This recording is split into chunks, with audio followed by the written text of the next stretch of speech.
Hi everyone! Dreaming to study or settle abroad? Well, then this is for you. I am elated to start the new series of Anytime Learning. IELTS to clear Visa IELTS.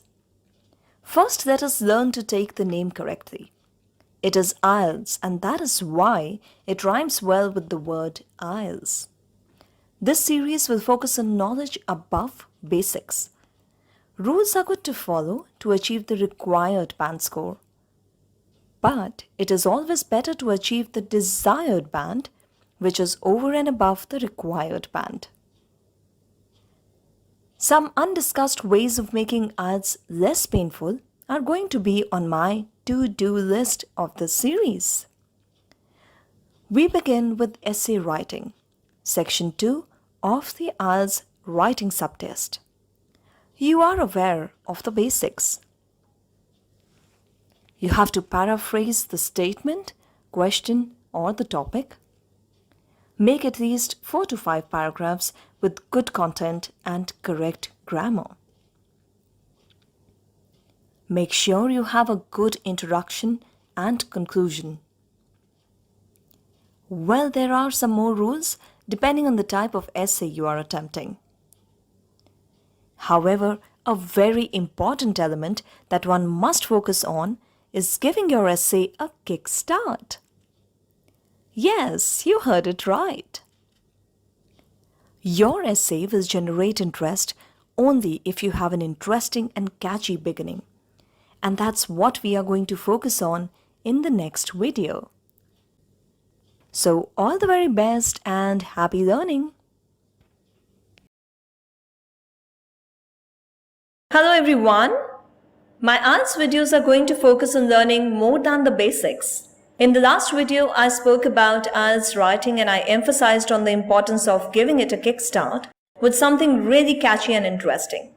In this video, let us practice some examples. Example topic 1. Some people like to work for a few months in a year and for the rest of the time, they do what they like. Do advantages of this job pattern outweigh its disadvantages? Now you have to focus on making the beginning interesting before you actually start paraphrasing the topic. For example, you can write routine. Well, a word that tunes our brain to perform our duties efficiently and effectively. Our daily tasks are so well synced to our nervous system that any change in our routine can either help us rejuvenate or can slow down our processing. So that's a kickstart for your essay. And now paraphrase the topic, like a concept of work-life balance with a break of not just a few days but a few months might sound rewarding, especially for the ones who are not doing a job of their choice. However, and this continues your essay. Example topic 2. Many countries import food materials from other countries. Do you think the advantages of imported food materials from other countries outweigh its disadvantages? Now to kickstart this essay, we can say, food is the basic necessity of every living soul. However, variety in what we eat is entertaining and adds flavor to life, literally. And now you can continue the essay by paraphrasing the topic. You can write, trading of food material among different countries is common nowadays due to various reasons. However, and this way your essay continues. Example topic 3. Nowadays, people throw away old things and adopt new things. Do you like the throwaway concept of the society? Share your opinion on the topic. Let us try to make the beginning interesting. Trendsetters, yes, that's what we want to be known as. The wave of change has actually become a tide that is taking everyone along the flow. And now it has to be followed by paraphrasing the topic. As we are getting globally advanced, we are accepting a lot of new things with open arms. This welcoming of newer things has given rise to discarding many not so old and not so bad things. and your essay continues. So these were a few examples of making your essay not only catchy but also different from many other candidates. You have to make your write-up a reader's delight, so focus on that.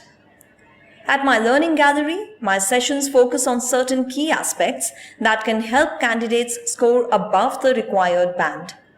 To know more, get in touch on the number shared, and please don't forget to like and share the video. All the very best and happy learning!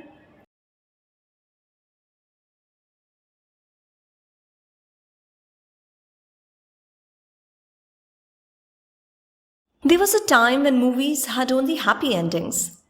However, slowly the scriptwriters realized that obvious endings kill the interest of many viewers. So they started to focus on making the end interesting. Similarly, the examiner checking your essay would expect an interesting and not so obvious ending. So after you have summarized the essay, end your essay with a statement worth remembering. The interesting end has some conditions to be followed, so let's talk about them. Number 1, the ending must not sound like an irrelevant statement. Secondly, it must be in relation to what your subject matter is. Next, must be relatable to the topic. And connection to the intro statement may add brownie points. Your ending should leave the reader with a thought-provoking statement. So, let us try some examples. I will discuss the endings of the same topics that I discussed in the previous video, where my focus was to give a kickstart and catchy beginning to your essays. Do watch that video to understand how we can give ignition to the essay engine. Okay, so example topic 1. Some people like to work for a few months in a year, and for the rest of the time they do what they like. Do advantages of this job pattern outweigh its disadvantages? So remember, we have to leave the readers with a statement to remember and something that they can take back to think about. So maybe after summarizing the essay on this topic, we can write, so ladies and gentlemen, boys and girls, if you would like to keep yourself away from rusting, regularity and consistency may help. Or another ending could be, take a break to recharge, refuel and regain the strength for full throttle. But giving your machine a very long break might make it difficult to restart. Food for thought, dear readers. Or, equal opportunities for work and hobbies well defines living life to the fullest. Is an idea worth deliberation? Okay, and here's another example. All work and no play can make Jack a dull boy. But no work and all play? Will that make Jack smarter? Food for thought, my dear friends.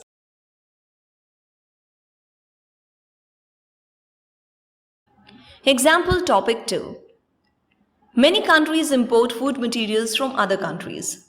Do you think the advantages of imported food materials from other countries outweigh its disadvantages?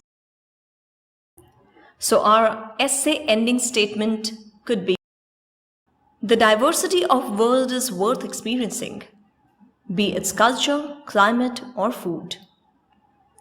Or, food can bring the world closer. We must try sharing it with the world as much as possible. Or, cooking at home is a great idea and growing at home is even better thought. Let us make our nation self-sufficient.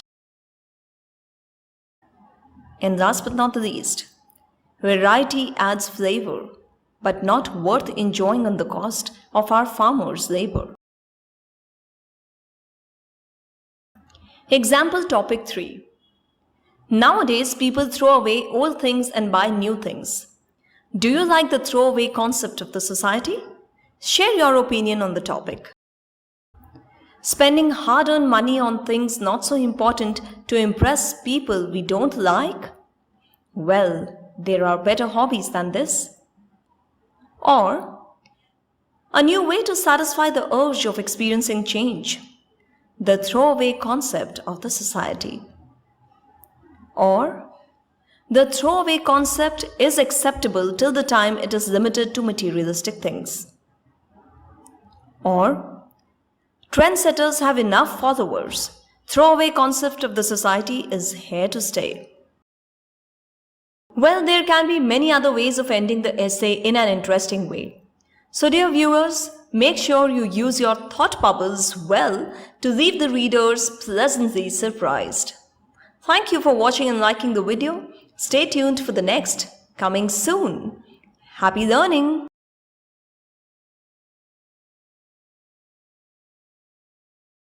So ladies and gentlemen, boys and girls, in my previous two videos, I shared examples of kickstarting an essay and giving it a mind-bending end. So after focusing on the skull matter and the footprints of an essay, let us now support it on a strong skeleton by penning down a well-structured write-up. This bony structure is meant to focus on content. Content that keeps the examiner hooked to it till the end. How can we do that? Well, remember the statement and recall it whenever you are practicing essay writing. I won't buy a dress without taking a trial. I won't pen down an essay without giving it a thought for a while. So wear your thinking hat and start making a draft of what you are going to write in 250 words or more. So from essay topics that ask for advantages and disadvantages, or agreement or disagreement, from an opinion-based essay to a topic that expects causes and solutions to a problem, all must have enough valuable content. In an essay type where you have to agree or disagree, or an opinion-based essay, you will always have to cover both the aspects. One, what others opine, and the other, of course, your own opinion. In a problem-based essay where causes and solution are expected, your general awareness would matter a lot. So cudgel your brain to list down all the possible causes. Mention all of them one by one and then make sure you give wise and meaningful solution to the problem. Some example topics are fossil fuel depletion, flora and fauna, e-commerce, world economy. You wouldn't have much to write if your general awareness is poor. So start working on it to attempt well when such a topic is given for writing task 2. When you get an essay type where you are asked for benefits and drawbacks, or advantages and disadvantages, or pros and cons, jot down sufficient points and make the skeleton keeping in mind both the aspects. And the most important thing that you need to remember is that if the benefits are outweighing the drawbacks in your summary, then mention more benefits in comparison to drawbacks. You must have more points in favor of your opinion to justify your opinion. Essays are supposed to be in paragraph form. Every para must unfold interesting facts and thoughts. It will stream well if you sync it well. Don't scatter your thoughts. Place them well to present the content in a meaningful manner. So follow the skeleton making rules to design a reader's delight. All the very best for your IELTS exam. Thank you for liking the video. Stay tuned for more in the series called IELTS to Clear Visa As. Happy learning! Hello everyone. Hope the earlier videos have helped you in understanding the intricacies involved in making your essay interesting and meaningful. Your writing task 2 is good to go and sorted if you follow the tricks and tips shared before. Just let loose your thought bubbles to pen down a reader's delight. Now let's talk about writing task 1. Writing task 1 is letter writing for IELTS test general, and in case of IELTS test academic, you could have a graph, pie chart, flow chart, line graph, diagram, table, pictorial representation of how something is done, or how something is processed, or how something works. Now this subtest segment is underestimated by many exam takers. However, the fact is that a well-written letter or a well-summarized graph can actually support a good, in fact a desirable band score in writing subtest. So my personal advice, do not neglect writing task 1. It needs equal amount of attention and preparation. In this video, I will focus on writing task 1 academic. Just a quick recap of basic rules before I take you beyond basics. Writing task 1 gives a lockdown feeling because we get a strong urge to share the outcome and our opinion. Why something happened, what can happen in future if this thing continues, and many other things. But we can't. So remember the rule. The rule says no self-assumptions, no self-perceived forecast, no opinions. It can have nothing fictitious. It is purely based on facts and figures mentioned in the illustration. So remember the statement and recall it whenever you are practicing the task. No one wants to know what the test taker knows. So just write what the graph shows. Maintain a word limit of 150 to 170 words. Mention rising and falling figures and then show comparison. Now, how can we earn some brownie points? I would love to share the undiscussed ways of scoring better. Give an intro and summary to your write-up. It is recognized as a well-structured description. For this, it is important that you analyze the whole thing for a few minutes. And now it is time to scribble. Yes, you heard it right. Scribble on the illustration to mark all important points that you will be mentioning in your write-up. You have to spend around 5 minutes to understand and make a rough draft. Use of synonyms is essential. This is one good thing about task 1. You want to make your task interesting? Use similar alternate words. In fact, this is one way of fetching extra points for sure. Also, combining years, clubbing percentage, taking out average age, time period, etc. All of this helps. And do you know the secret behind time periods given in the graph? It is to check your English tenses. So focus on what the time period is and pen down the explanation in the correct tense. Does it have past figures? Is it talking about the present? Is it just facts that need to be mentioned in present perfect? Or is it futuristic? Mistakes in tenses are common and can spoil the whole game. In the next video, I will share a few example answers so that we can apply all these rules and check if we are good to go for a write-up that deserves a great band score or not. So all the very best viewers, thank you for liking the video. Happy learning!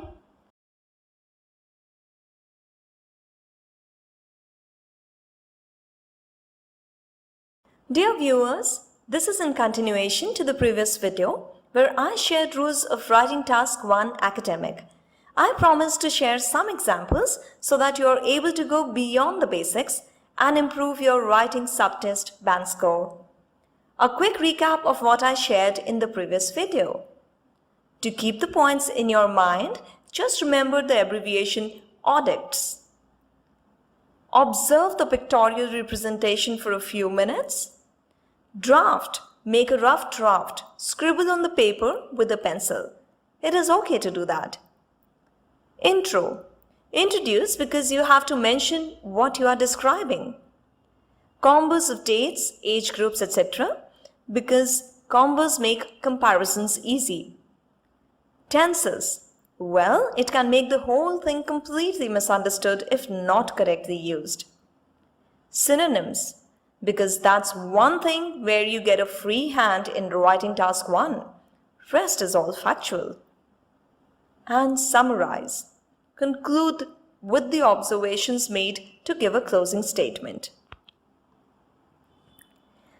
Now we have the question paper in front of us. Looks simple. Wow, that's about us. We can surely write on this topic, isn't it? So after observing it for some time, I prepared a rough draft, made some combos for better description based on functioning of the organs. I also found some relevant synonyms to use, and I know that this whole write-up has to be in simple present tense because it has a description of an unchanging situation. Now I can start penning down the write-up with ease. Let me share intro example. The above diagram is a pictorial representation of the human body and the functioning of its organs. Or, the picture above describes the role of external and internal parts of the human body. Now when we start with the description, we can either divide it in paragraphs that talk about external organs and internal organs one by one, or we can show combos and comparison. Candidates would generally go for the first option. So let me share that type of answer first. The picture shows external and internal parts of the human body. First we look at the external organs from top. Eyes are for seeing, nose is for smelling, and mouth is for eating and speaking. Ears are used for hearing the sounds around us. The figure also shows legs that support the human body. Now let us look at the internal organs. From the top, brain is located inside the head that controls the nervous system of the body. In the middle, a pair of lungs breathes the air and also oxygenates the human body. Heart is located on the left, which pumps the blood around the entire human body. The diagram also shows arteries and veins. Arteries take the blood away from the heart to different organs of the body, and the veins carry the blood from various parts of the body to the heart. Slightly below the heart, liver is located, which stores glycogen, and below that, stomach is shown, that digests protein. In the left hand of the given picture, nerves are shown, which conduct impulses from the brain. Now let's talk about what we want to write. Combos and comparisons can make your answer earn brownie points. Well, that's what we want, isn't it? So here is how you can play around with the words. So in your description, we can write this way. As we can see, the nerves are directly in control of the brain and conduct impulses sent from the brain. The sensory organs, that is eyes, nose, mouth, and ears, as labeled in the picture, help in functioning of all the senses. The heart is synced to the blood vessels, that is the arteries and veins that help in pumping the blood to and from the heart and around the body. Breathing is facilitated by the lungs that also oxygenate the blood. Abdomen and liver play a significant role in digestion of food like proteins and storing of glycogen respectively. Lastly, the diagram shows the relevance of legs that support the whole structure. And now let us complete our task with a closing statement. So your closing statement can be, the figure in the given picture details the functioning of internal and external organs of a human being. So that's how we managed to prepare our description in approximately 150 words for writing task 1 by using the audits method. So friends, use this formula and keep practicing religiously for your IELTS exam. All the very best. Thank you for liking the video. Happy learning!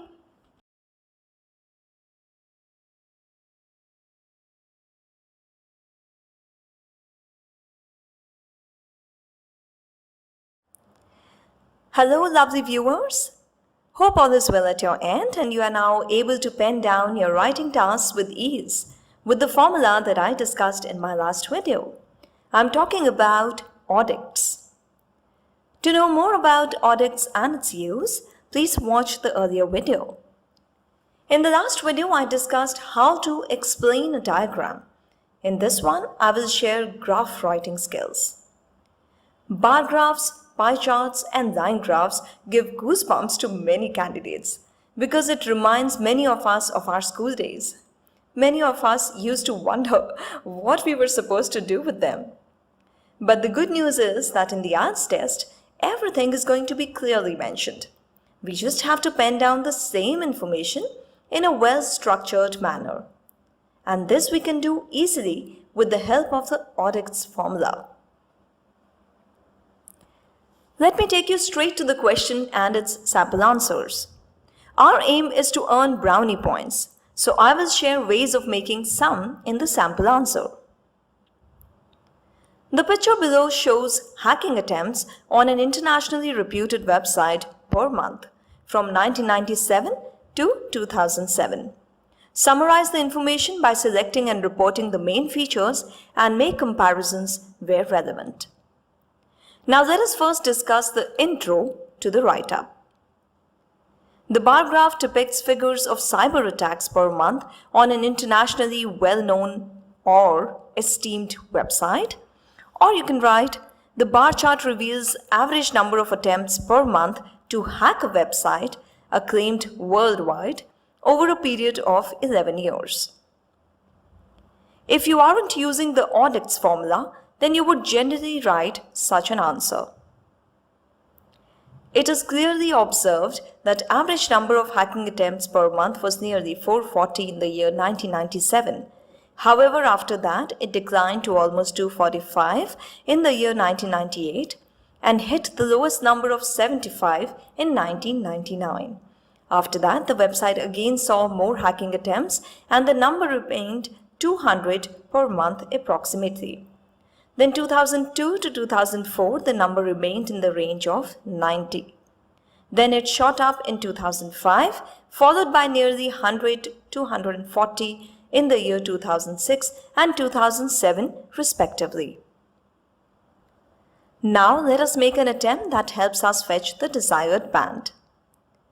The 11-year period details cyber attacks, or you can write hacking attempts that happened from the year 1997 to the year 2007.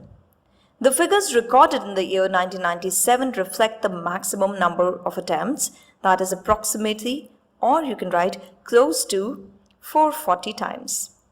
Whereas year 1999 experienced the least number of attempts in this timeline with around 75 cases only. The attempts, or you may write cases, kept increasing and decreasing or fluctuating during this period. We can also see or notice that though there was a drastic fall in the number of cases by the end of the 20th century, the 21st century brought along an increase in the same. The 8-year period of the 21st century saw many ups and downs, with escalation to 200 cases per month in the year 2001 and a fall to near about 85 cases per month in the year 2004. However, these figures did not cross the highest and the lowest figures reported in the last 3 years of the 20th century. 1998 onwards, the figures remained much lower, in fact close to half or less of what we had in the first year. And now, the summary. We may conclude by stating that hacking remained prevalent throughout the 11-year period, or you may write, all in all, in spite of the fluctuations, the graph shows that number of hacking attempts per month did come down to 1/3 in comparison to what it was 10 years before. So, my dear viewers, hope this video gives you further clarification on how to attempt your IELTS Academic Writing Task 1. All the very best and happy learning! Hello viewers, good going! You're getting really serious about your IELTS exam, and that's good news because this grid to be well prepared will help you achieve the desired result. In this video, I will take you through another example question for writing task 1 academic. We have learned how to explain a diagram, how to explain a graph, and now let us learn how to explain a process. So here's the question. You have to explain the process.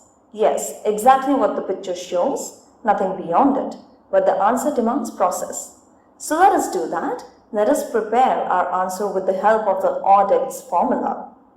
The ODEX formula has been discussed in the earlier 2 videos also.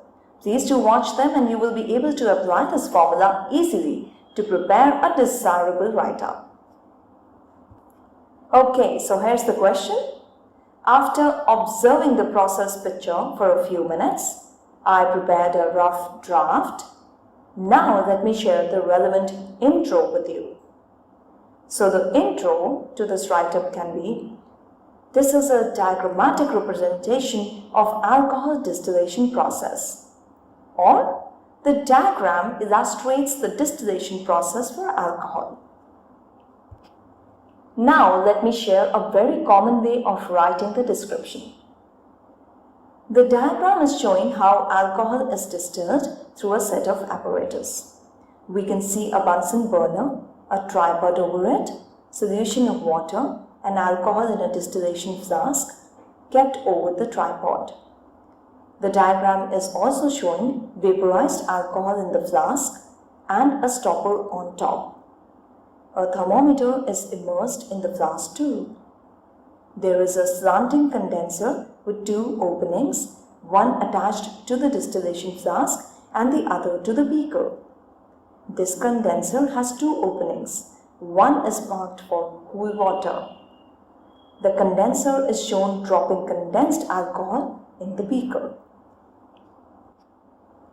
Well, this is an exact description of the diagram. So you have detailed the picture, but you haven't explained the pictorial representation. Sorry, but this is not how your answer is supposed to be. Okay, so let's see the process explanation. Let's try another sample answer. You can have your answer on these lines.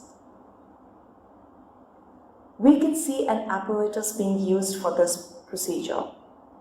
The distillation flask is placed on a tripod stand which has a Bunsen burner underneath it. Or you can even write, underneath it is a Bunsen burner. The flask is closed with a stopper and a thermometer is passed from the hole in the stopper to keep a check on the temperature of the liquid inside the flask. Or you may even write it this way, the thermometer in the distillation flask reflects the temperature increase caused by the burner. Now in continuation to the description of the apparatus, the distillation flask's extended tube is kept above a beaker and the supply of cool water is arranged for the condenser surrounding the tube that leads to the beaker. And now let's see how the whole thing is supposed to take place. Remember, we have to explain the process. Once the Bunsen burner is lit, it starts heating the mixture of alcohol and water in the distillation flask. After some time, because of the heat, the alcohol from the liquid starts evaporating and converts into vapors. Since the distillation flask has a stopper on top, the vapors get transferred to the tube, which is covered by a condenser. Here the cool water converts the vaporized alcohol in liquid form, which slowly drops and gets collected into the beaker. And of course, don't forget to summarize.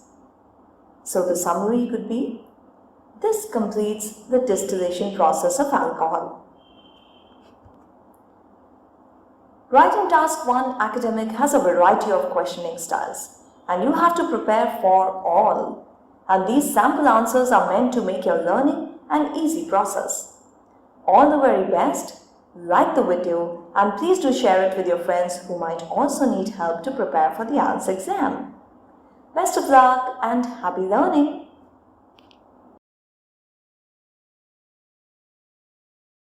Hello viewers, welcome back to Learning Gallery. In the previous 3 videos we have discussed how to explain a diagram, how to explain a graph, and how to explain a process. The ODICTS formula was applied on all 3 types of questions and we were able to make desirable write-ups. If you are still not aware of the ODICTS formula, please do watch the earlier videos. We are yet to discuss how to compare 2 or more pie charts or graphs or a combination of the two, and how to explain a map. And yes, we will be doing that in the upcoming videos. But before we do that, I would like to take you all through some useful words and phrases that you may bring to use while attempting the writing task 1. These words and phrases will help you pen down relevant content in intro and furthermore. Also, the verbs and adverbs that we discuss will define the rise and fall of figures appropriately when prefixed or suffixed in the statements. Intro statements in writing task 1 are meant to paraphrase the question. So you may begin this way. Here are some examples for you. So if you have to start the intro of a graph, you can probably start this way. According to the given graph, or as it is evident from the graph, and so on. Now when it is a chart, you may begin this way. As presented through the given chart, or as the chart illustrates. And there are a few more examples shared with you. And this is how we may start describing a line graph. The line graph displays, or the given line graph clearly shows, or plainly indicates, or delineates. When it is a pie chart, we may start the intro this way. The given pie chart is shown dealing with, or the pie chart discloses or reveals or compares, and so on. Now how about a diagram? The diagram description may start with such an intro like, the given diagram is a pictorial representation of. The given diagram talks about or contains information about. The diagram given above details the process of, and so on. Appropriate presentation of the main trend, showing comparisons and contrasting data, and presenting the logical flow of a process shall ensure a high band score. So for this, let us also add a few words to our vocab. Except for processes and maps, you will be playing around figures in almost every task 1. So when you see figures that need to be described and detailed in your write-up, try to use the following words or verbs. So when there is a rise in some figures, you may use verbs like the numbers increased, climbed, or escalated to. Well, there are a few more examples given below. And when the figures fall, you may use verbs like this way. It may be noticed that the figures declined, or decreased, or the figures reduced to this and this, in so and so year. There are many other examples mentioned here. You may take a note of them. Now when the figures are stable, not showing any steep fall or rise during a period, then we may use verbs like, we can see no change, or the figures remain static, or constant during the year 2020. Try using the other examples also mentioned here. Now there could be ups and downs and comparisons.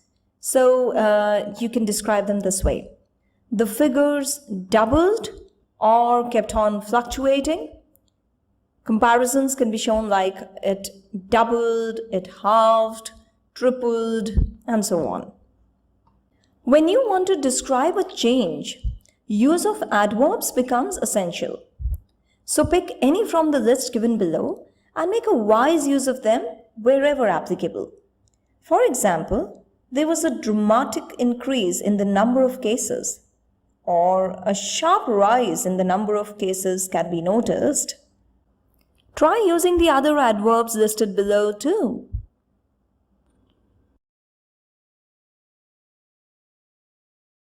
Comparing and contrasting cannot be done without the use of certain specific words. The given list will make it an easy task. So you may write, A is more than B, or similar to B, or much larger than B, depending on what the graph states. Also, certain figures given in the charts or graphs are not exact. So you have to find the closest figure to it, and you can use these words as a prefix or a suffix. For example, it was approximately 22% or almost 24 years old, and so on. Now, whatever we have learned till now can be applied when showing percentage. There was an increase or decrease, or it dropped, etc. So there could be like a 5% increase, 25% decrease, or it stood exactly at 45%. And when it comes to fractions, fractions need to be mentioned when you are attempting a pie chart. However, use of fractions is possible even with other figures and percentages, as shown below. For instance, anything below 10% can be called a tiny fraction. Figures nearly to 1/4 may be called a quarter. Figures close to 3/4 may be called nearly 3/4, and so on. Proportion or portion is another term that is commonly used here. Let us see how. 2% could be written as a tiny portion or a very small proportion, whereas 70% could be a large proportion. 89%, we can write it this way, a very large portion. Now let's talk about linking the sentences. To link your sentences, there could be a struggle to find the right word. So you may try using these words. Here's how you may use them. In contrast to the above mentioned statement, or you may write, on the other hand, we can see the figures falling steeply in the year this and this, and so on. And last but not the least, when you are done with the write-up and just looking for a statement to conclude, you may use these words. It may be concluded, the overall trend, to sum up, to conclude, we may close with an agreement. And yes, we may close with an agreement that yes, we need to practice for our IELTS exam. So my dear viewers, I am sure that this vocab session will be able to make your write-up stronger and better than before, thereby reducing your struggle to hunt the appropriate words. Happy learning! Welcome back to the Learning Gallery, everyone. This is Series 1 of IELTS to Clear Visa IELTS. This video will take you through the process of explaining or describing a map. Maps provide very useful information. However, we must know how to read them and describe them, especially when it comes in our IELTS test. In this video, you will get detailed information on how to explain or describe a map in writing task 1. You will be able to learn some new and interesting vocabulary easy to use in such a task. Map description could mainly be of 3 types. Type 1, where you have to explain one map of present times. So just that one map without any comparisons to make. In the second type, there could be test paper that asks you to describe 2 maps, one in the present times and one in the future. For example, it could be about the future development of a town or a city. Type 3, where you are asked to describe 2 maps, one in the past and one in the present. When you are shown two maps, you will be asked to select and report the main features and make comparisons where relevant. You will obviously be using both present and past tenses to describe the maps and how the whole thing has developed or changed with time. Structure your answer by using the ODICTS formula. Observe the question for a few minutes to make a rough draft. Now give intro to the topic by paraphrasing. You have to write general as well as specific changes when comparing two maps. Your competency is tested by checking your ability to describe the changes. For instance, buildings and features will normally be labeled for you. What you need to work on is how to write about how they have changed from the past up until the present day. Here is a list of verbs that can help you structure such an answer. When you have to write about buildings, below mentioned verbs can be very useful. And here are a few examples of how we can use them. The government demolished the industrial estate and developed a sports ground. Or they removed the shops and replaced it with skyscraper. A port was constructed at the edge of the river. The factory in the city center was demolished and relocated to the north of the city. A map that shows trees and forests. You may use verbs like these. The forest was cut down and replaced with a shopping center. The trees were cleared to make way for houses. Well, these are a few example statements to help you understand the use of these verbs. For pictures talking about roads, bridges, and railway lines, you may take help of verbs like constructed, built, etc. To exemplify, the main road was extended and a new bridge built over the river. Developments can include leisure facilities too. So, opened, set up, developed, such words must be available in your vocab bag. For example, a skate park was set up next to the swimming pool.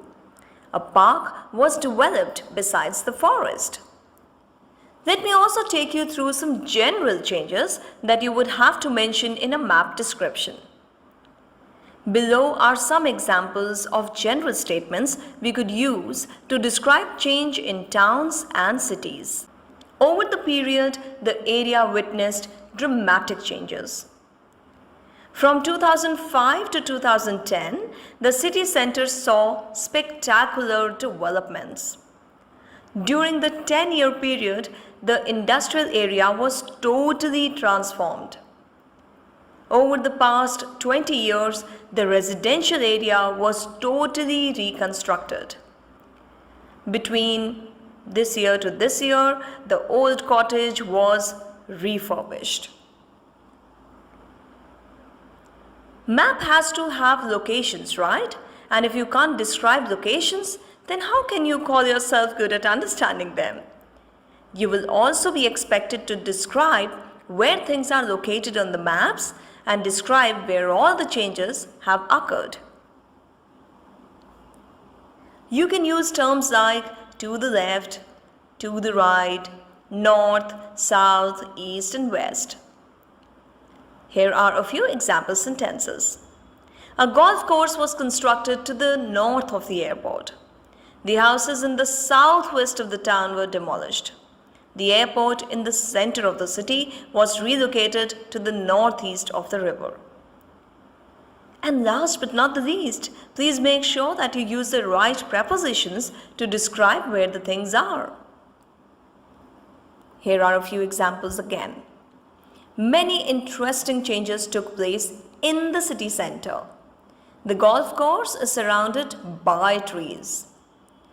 A new activity club was built next to the swimming pool. A hotel was built on the banks of the river. So lovely people, that's about description of maps for us writing task 1. Stay tuned for more preparation tips and don't forget to like and share the video. To attend our online sessions, get in touch with us on the given number. All the very best and happy learning!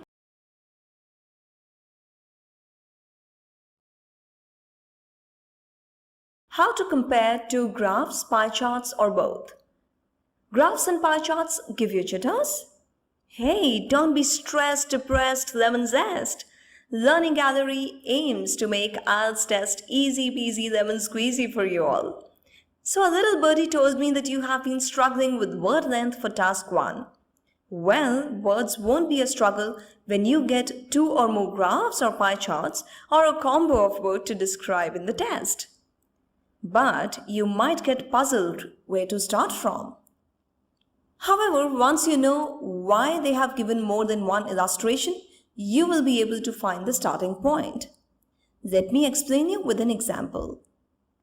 If I have to show your score in 5 subjects in the past 3 years, I can show it by making 3 pie charts. Each pie chart with the same name, that's your name, same subjects, but the year of each pie chart would be different. Now, if I have to compare your high school score with another friend of yours, I can easily do that by showing 2 pie charts. One that shows your score in 5 subjects and the other that shows your friend's score in 5 subjects. In this case, the year remains the same. I can also show 2 pie charts just in case I want to show a subject score comparison of boys and girls of a particular school, and also their performance in extracurricular activities, which can be easily illustrated through a graph. Comparisons can be done easily if you spend your initial few minutes in understanding the illustrations, making a rough draft, and then penning down the required information.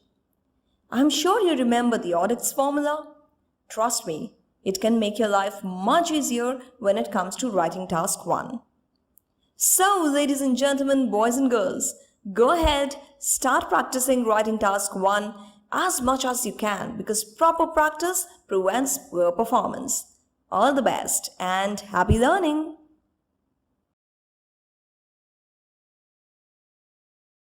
The IELTS General Writing Task 1 measures your ability to communicate about day-to-day common practical issues.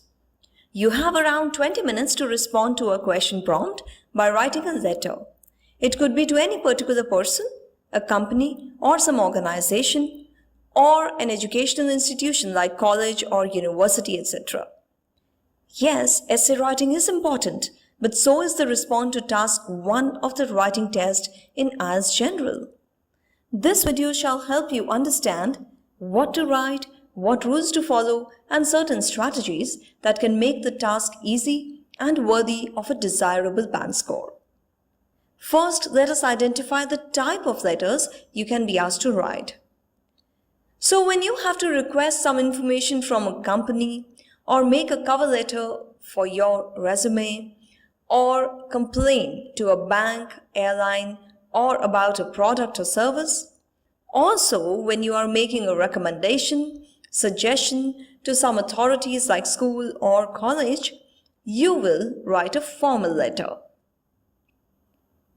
Now, if you have to complain to a society head, or give an explanation to your landlord, or seek some permission from your professor, a semi-formal letter would be good.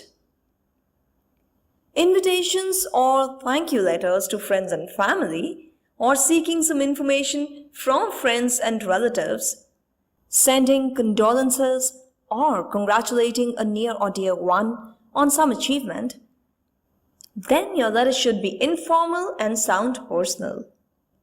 Knowing the type and purpose of the letter will help you choose the right language, style, and tone for your letter. In letter writing, it is important to create a scenario. Picturize the situation in your mind. Try to feel that you are actually facing that problem, and then, once you have a well-cooked story, serve it in approximately 150 words or more. This write-up must be attempted with the help of KISS. Yes, apply the KISS formula to keep it short and simple. You can go beyond 150 words. However, don't forget, a 250 words essay is also a part of this 1 hour writing test. Now, to begin, make sure you're aware of the expected salutation and valediction. Salutation and valediction are based on the type and purpose of the letter. So I will stick to dear sir and madam in a formal letter because I don't know you. In fact, not even your name or name of the concerned person, and will faithfully end the letter. Whereas if I know at least a little bit about you, like maybe I have met you once, or at least know your last name and the purpose is semi-formal, then I can address you as Dear Mr. So-and-so or Dear Miss Gill and close it with yours sincerely. But if this letter is for my friend or a dear one, I would know his or her first name. So I must stick to that and address him or her as Dear Ian, Dear Monica, and say adieu and send them my best regards and warm wishes. Stick to the subject and make sure the points expected to be covered in the letter are mentioned clearly. In formal and semi-formal letter, you are expected to pen down the purpose of writing the letter in the beginning itself. So you don't need to be friendly. There are no such expectations. A letter to friends and family is called informal because here we have the liberty to use casual and friendly language. So talk about your friendship.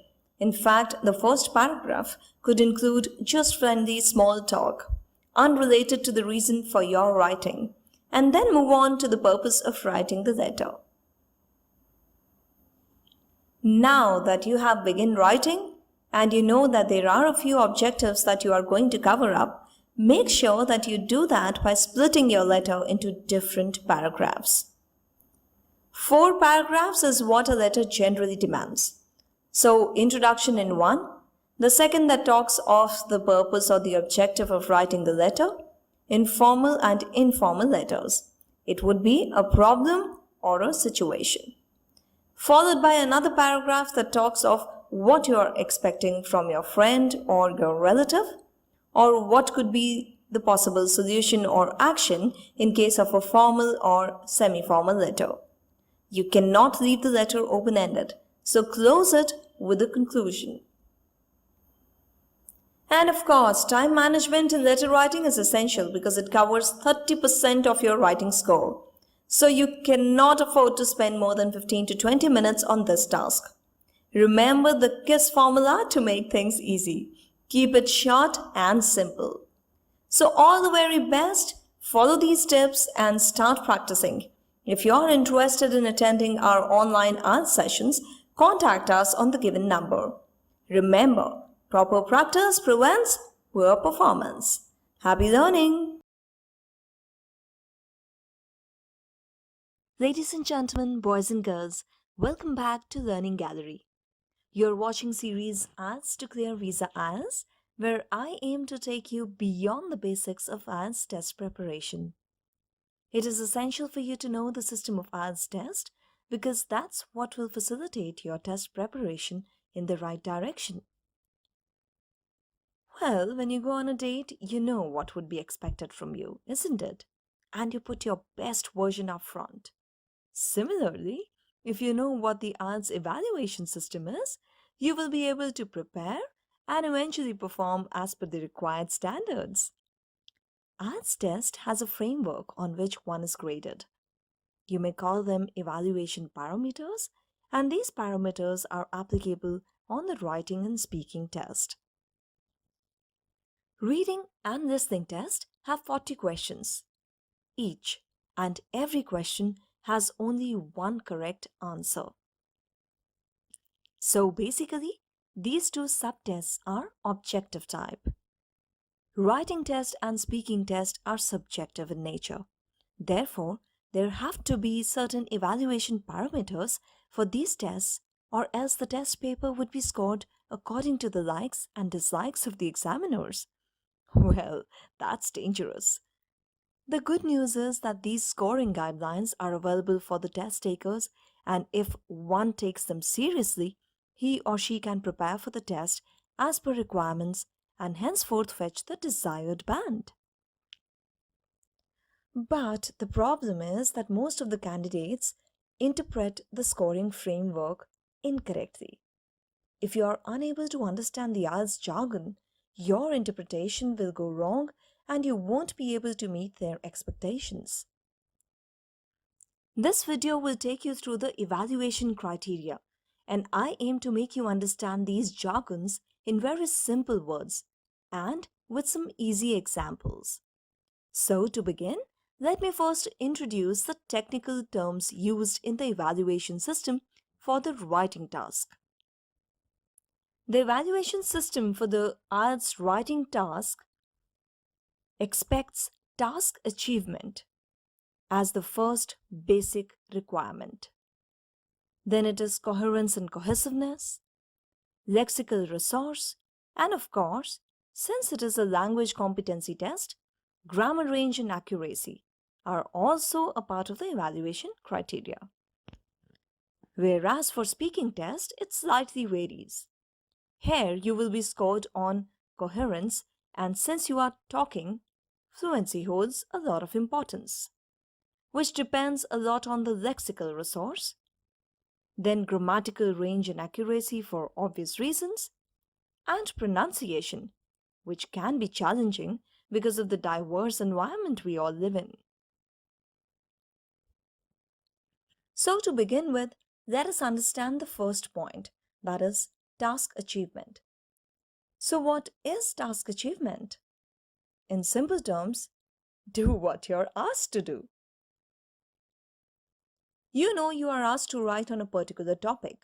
However, task achievement is mostly left incomplete because candidates don't address all parts of the topic. Let me share a few examples. If there is an essay topic like the one mentioned below, you will first be expected to elaborate this statement. This would include a brief description of how and why people are buying stuff online. Then advantages for both individuals as well as companies. And followed by disadvantages for again both the individuals as well as companies. Wrapped up with a summary of the essay and, of course, a closing statement.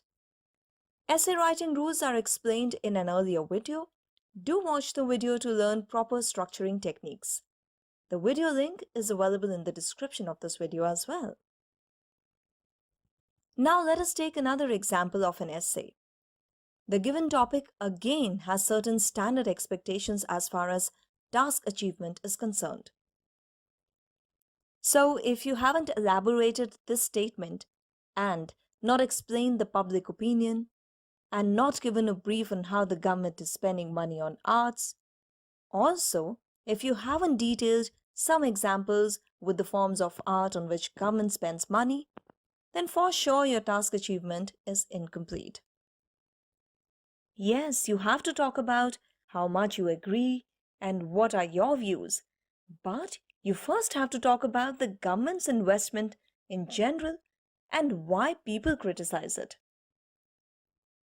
Next, let us discuss letter writing and how to ensure that task achievement is taken care of in writing task 1 of general IELTS.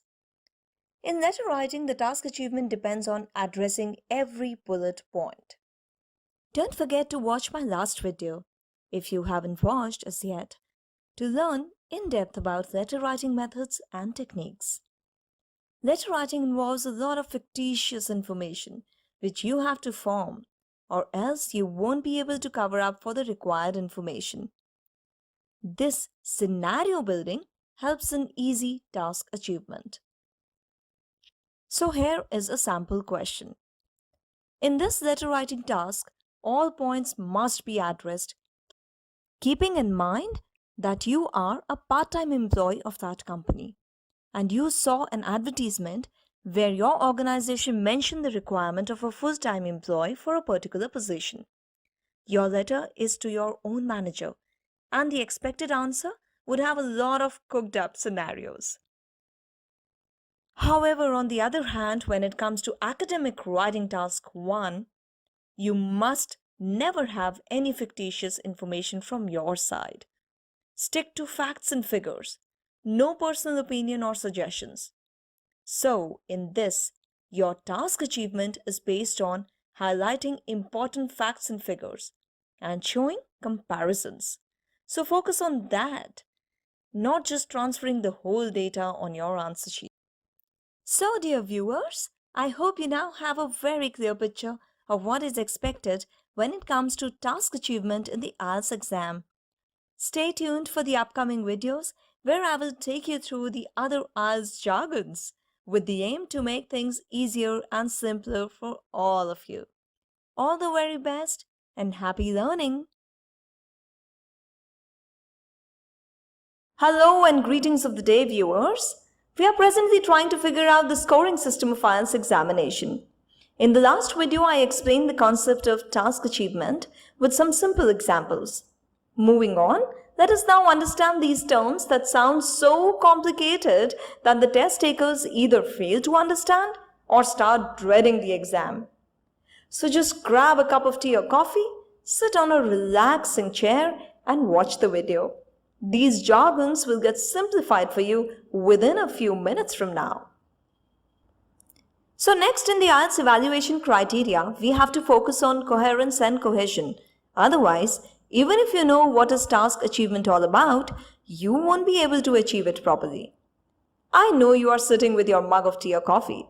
So before we start, let me share an article that I read on how to make a cup of tea, the typical Indian style tea. So this is what I read. So my dear friends, you want tea? You want to make it? You want it Indian style? I will help you. You need some hot boiling water, a strainer, a mug, and 1 spoon tea granules. You would also require sugar, a mug in which you will pour tea, a burner on which you will keep a pan to make tea. We will make Indian style tea today. Then, on the burner, keep the pan. Add tea masala, which you must have ready beforehand. This masala is made with certain ingredients, basically spices that we grow in various parts of India, like cardamom, clove, etc. Now pour half cup water in the pan. You can add sugar, but if you don't want, then don't add sugar. Then add milk, but milk will be added after adding tea granules. Now let it boil. I mean the water with everything else. To boil, remember to put on the burner when you keep the pan with water on the burner. Now boil 2-3 times. Now pour in your mug. Now you can have it. Remember to use the strainer to strain tea when you are pouring. Well, if this is how my mom would have taught me how to make a cup of tea, I would have never been able to successfully do it. It sounds so complicated. I bet rocket science is easier than this. If you really want to enjoy this tea making process and have some fun, then translate it in your own language and try speaking out loud. So basically, this is what poor coherence does to our messages. What we want to convey gets delivered in a messy, jumbled up manner. Coherence is something logical or consistent and something that makes sense as a whole. We all know a lot of people say a lot of things that are meaningless. So what do you tell them? Just recall the last time you fought with someone who was completely illogical. I have seen a lot of arguments ending with such words. Hey, you have been blabbering since long, but trust me, all this does not make sense. Your conversation is not at all logical. And you're not even consistent with your argument. Think before you speak. So we all know how important it is to make conversations meaningful, isn't it? Similarly, when you write an essay, a letter, a graph, or during your speaking test, you will have to ensure that your every question is answered in a well-structured manner. Like, you know how a rope can be managed in different ways? You may wrap it in a beautiful way, easy to reuse, or you may just make it an unmanageable item. A lot of people do that when it comes to structuring their ideas. And yes, this is what coherence is all about. The definition of coherence is something logical or consistent and something that makes sense as a whole. Coherence in writing is the logical bridge between words, sentences, and paragraphs. Coherent writing means use of connectors to connect ideas within each sentence and paragraph. The tea-making example that we just read had terrible structuring and poor use of connectors too. The quality of being logical, consistent in what you want to say, and being able to be understood.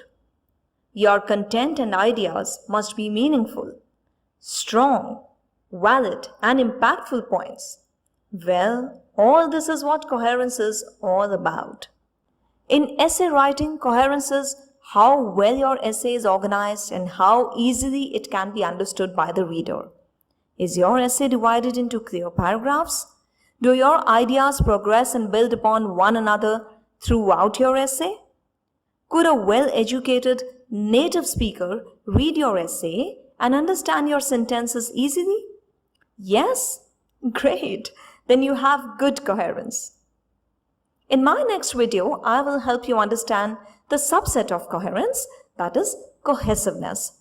So continue watching and don't forget to like and subscribe to Learning Gallery. Happy learning! Hello viewers! In the last video we discussed about coherence, and with the help of some simple examples, now we know how important coherence is in the IELTS test. An important point for you to remember right now is that coherence facilitates understanding of what is written and spoken and can be achieved through devices such as formatting techniques, logical ordering of information, forming a pattern and consistency, and of course, cohesive ties. If coherence is all about how easy your ideas are to understand and how well placed they are in your write-up, then cohesiveness is about what you use to make it understandable. Cohesion or cohesiveness is effectively a subset of coherence. Picture cohesion as the bricks and cement which make up the building. Bricks and cement can be put together to create any form of structure. However, it is only when they are laid together properly that they form the building that is expected by the architect. Let me share an episode that happened some time ago. My architect friend had to build an 8 BHK bungalow. Having the right raw material was essential because he was making it for a rich man who was ready to pay anything for his dream house. When the work started, the architect had to rush to his hometown due to a family emergency. So before leaving, he quickly shared the work with the site engineer. Number and size of rooms and toilets, etc. It took him months to return back to work due to unavoidable circumstances at his place. When he finally came back, he rushed to the project site to see how the bungalow was coming up. What he saw was unbelievable to his eyes. The site manager had used the best quality material, made the same number of rooms as expected. The size was also not a problem, but I'm sure you're curious to know what had happened. The site team had built all rooms on one floor, all bathrooms and toilets on the first floor, and the kitchen on the second floor. Well, this tragedy took place because the layout wasn't shared with the team. They had no idea about the architect's layout plan for the bungalow's design. Now you must be wondering how silly the whole team was. Yes, they were silly, but we are not. So when it comes to structuring our ideas, we must have good cohesion, which can help us have a quality output of ideas. And of course, good coherence that can help us structure the ideas well. The whole game is about what the content is and how it is going to be presented. The architect makes a map, a layout, a design, and follows that so that the task is achieved as expected. Or else you might end up building a disastrous structure. A text will be cohesive if cohesive ties are used. So you must have good knowledge about the cohesive ties that you can use. However, it will be coherent only if the cohesive ties are used appropriately to create meaning. You can have cohesion without coherence, but you cannot have coherence without cohesion. The picture does not make sense unless you have all the pieces available and the correct pieces are placed in the correct order, even if certain pieces may be the same size and shape. Now let me share a few examples from what we sometimes write and expect to get a good score. I bought some hummus to eat with celery from Publix today. Green vegetables can boost your metabolism. I couldn't decide what to wear to the New Year's party. Hummus and celery make a good meal. Good metabolism is a gift. If one has, he or she is very lucky. I look slimmer in black, so I will wear anything in black for the party. I am on a diet plan. I will eat from home. I won't eat at the party. I went to Publix so that I could buy a ready-made meal. I don't want to waste time in cooking. I have to get ready for the party. Cooking would be time-consuming. In the example above, there is a good use of vocabulary. However, the string of sentences does not make any sense. There is no binding link. This is an example of cohesion without coherence. Means we have the content, but it is not structured. There are too many thoughts, but all scattered and not even connected with proper cohesive ties. Sentences made, but not bridged to show any connection with each other. So, ladies and gentlemen, we will talk about cohesive devices in the next video. Well, I have to make sure my videos are well structured too, so I won't overload your brain with too many things to comprehend. For now, just remember what I have explained and how I have defined cohesiveness in this video with some simple examples. And whenever in doubt, just replay the video. It really helps. So all the very best, dear viewers. Keep watching my videos, and to get in touch for any queries or our online programs, WhatsApp on the given number. Don't forget to like, share and subscribe. All the very best and happy learning. Ladies and gentlemen, boys and girls, welcome back. Learning Gallery is now going to take you through the concept of cohesive ties and cohesive devices as promised in the last video. These difficult to understand technical terms make the test takers worried about the examiner's expectations. So it is essential to make things simplified for you. If you know what they want, you will be able to prepare and deliver it, right? See, by now you are aware that cohesion in IELTS exam expects you to write in such a manner that the points stick together, make sense, and convey your message. Yes, you need to be grammatically correct, but at the same time, the connection of your ideas, both at the sentence level and paragraph level, must be organized and synced and should be meaningful and consistent. Before I start explaining the cohesive ties and cohesive devices, let us do a recap to understand cohesiveness. Okay, let me read out the given example. The hotel is famous. It is one of the most well-known hotels in the country. The latest international dancing competition was held at the hotel. The hotel spent a lot of money to advertise the event because the hotel wanted to gain international reputation. But not many people attended the event at the hotel. As you must have noticed, the connection of ideas is not very good. If you haven't understood why I am saying so, let me read out a better way of writing this paragraph. Then you may compare. The hotel, which is one of the most well-known hotels in this region, wanted to promote its image around the world by hosting the latest international dancing competition. Although the event was widely advertised, not many people participated in the competition.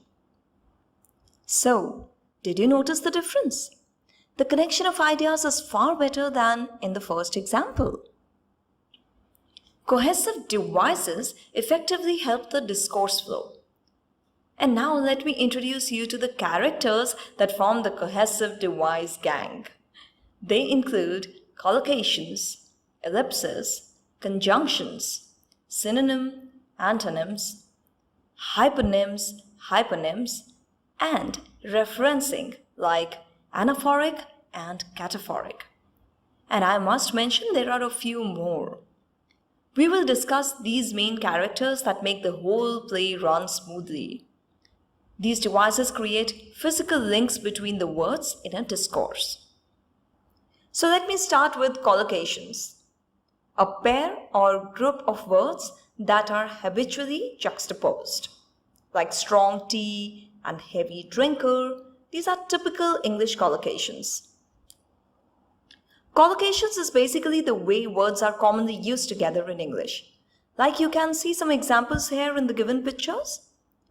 Do your homework. You won't say make your homework, right?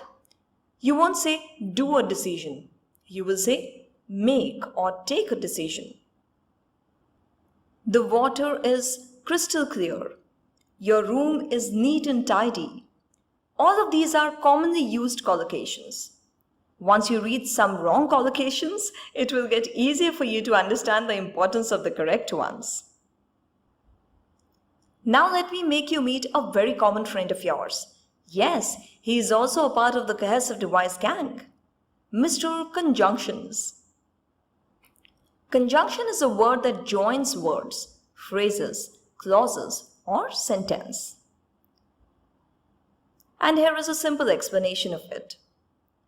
I am eagerly waiting to clear the IELTS test and get my study abroad visa, but I am not sure about my preparation. My mom says, unless you practice well, you won't be able to make it. Well, I wonder how we would have managed without conjunctions. And here comes ellipses, a great addition to English punctuation.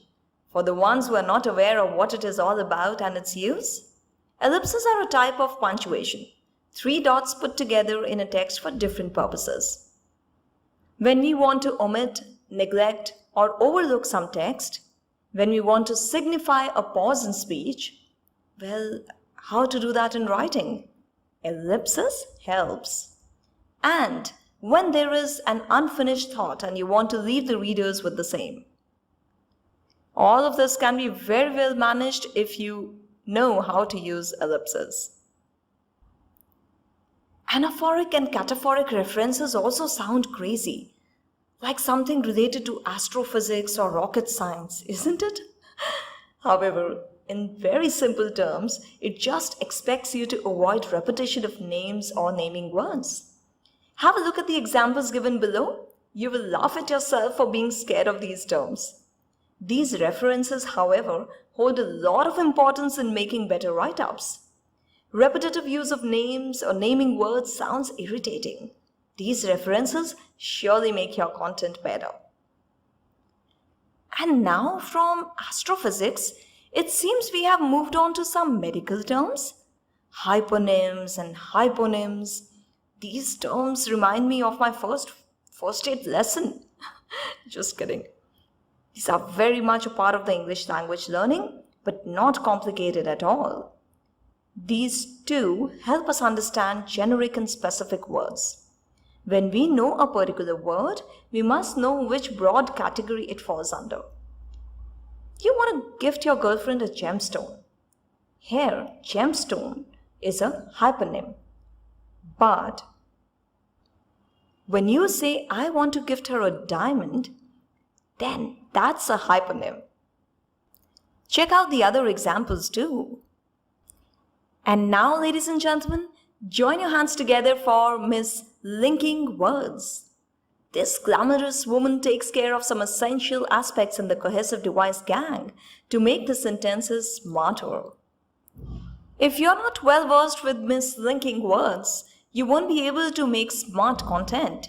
Start practicing by using them regularly in your write-ups. In fact, even when you are practicing for your speaking test. One sample chart is shared for your reference. Like here are some words for your use when you want to emphasize, want to add more to your opinion, when you have a contrasting thing to say, when you want to place content point-wise and in order, and yes, of course, there are many more. Okay, I have a question for you.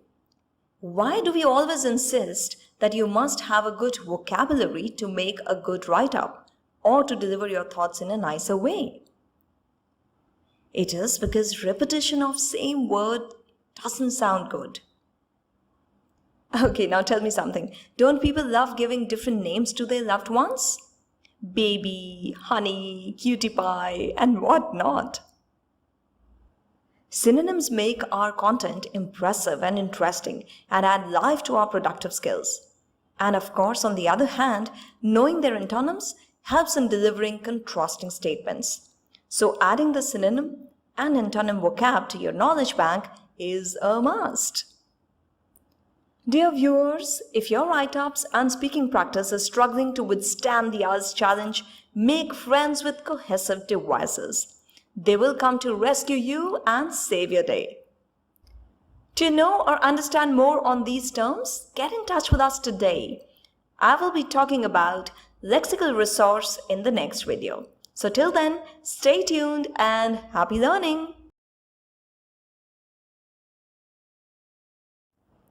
A simple English learner appearing for IELTS exam who is not a native English speaker usually finds it difficult to understand the jargons used by the English language testing systems. IELTS also has some technical terms to understand when it comes to the evaluation criteria. In the last 3 videos, I have covered up some parts of the assessment parameters to make it simple, so that you as test takers can easily comprehend what they mean and can start working and practicing to meet their expectations. We have discussed coherence, cohesiveness, and the use of cohesive devices. Let us now discuss lexical resource. What do they mean when they say that we will evaluate your content on the use of lexical resources? So one of you might say, I haven't got the faintest idea. The other might say, I'm afraid I have no clue. Like one of my students said, oh my God, it's a mystery to me, ma'am. So basically, all of you are trying to say, I don't know in different ways. Lexical resource is one of the 4 IELTS marking criteria that focuses on the range of vocabulary a candidate uses. The more you use a wider range of vocabulary correctly and appropriately, the better you score in the IELTS exam.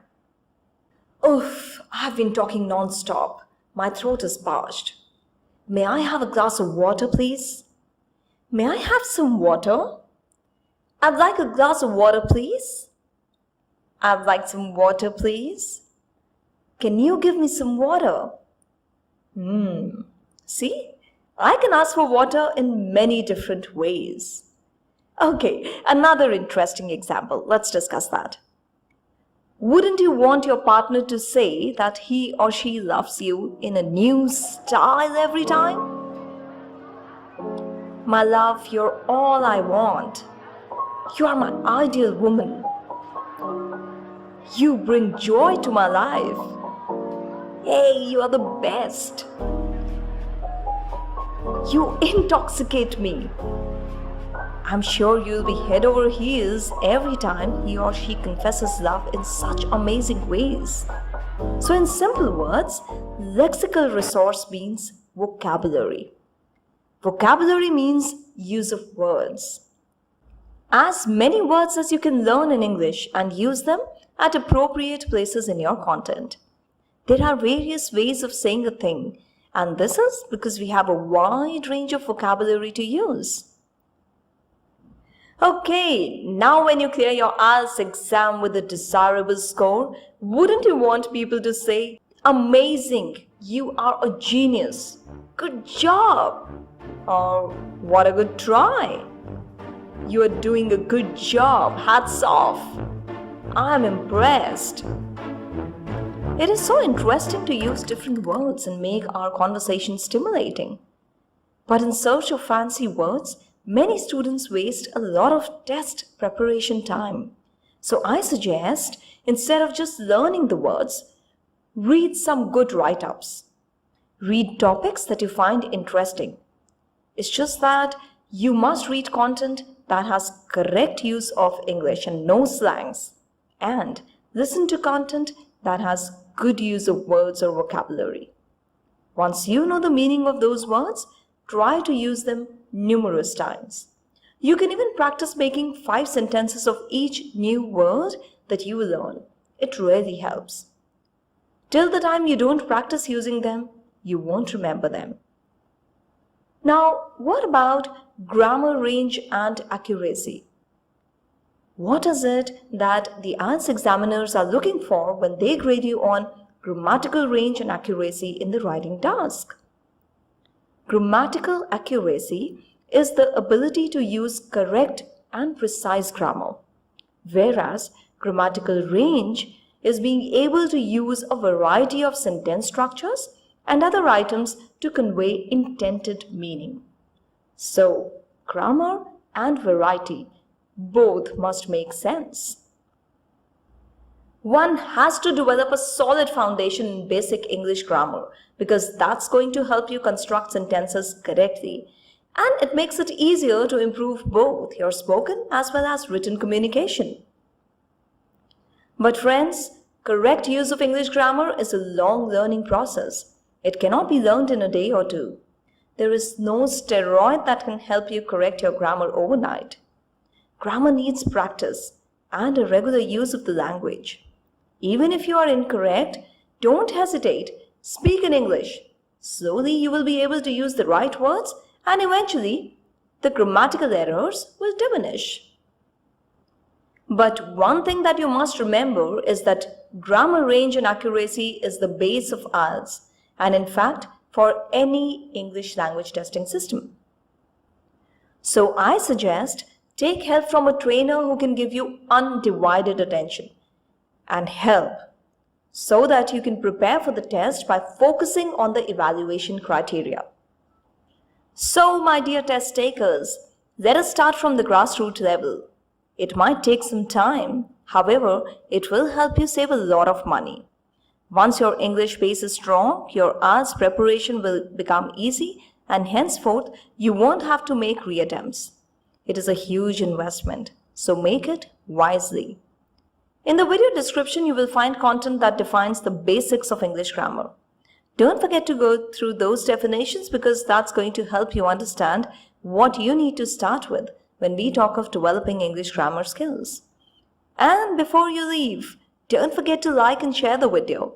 Stay tuned, there is more to know, more to learn, because it is IELTS that will help you clear the visa IELTS. Happy learning! Dear viewers, IELTS is a high-stakes exam that can influence one's future. You want to go to Canada, Australia, or any other English-speaking country for education or work? Then let's get serious about the IELTS exam. I'm sure many test takers are very serious and want to obtain a desirable score in the shortest possible time. And I believe you are one of those. As a language educator, I know that language development requires time and continual practice.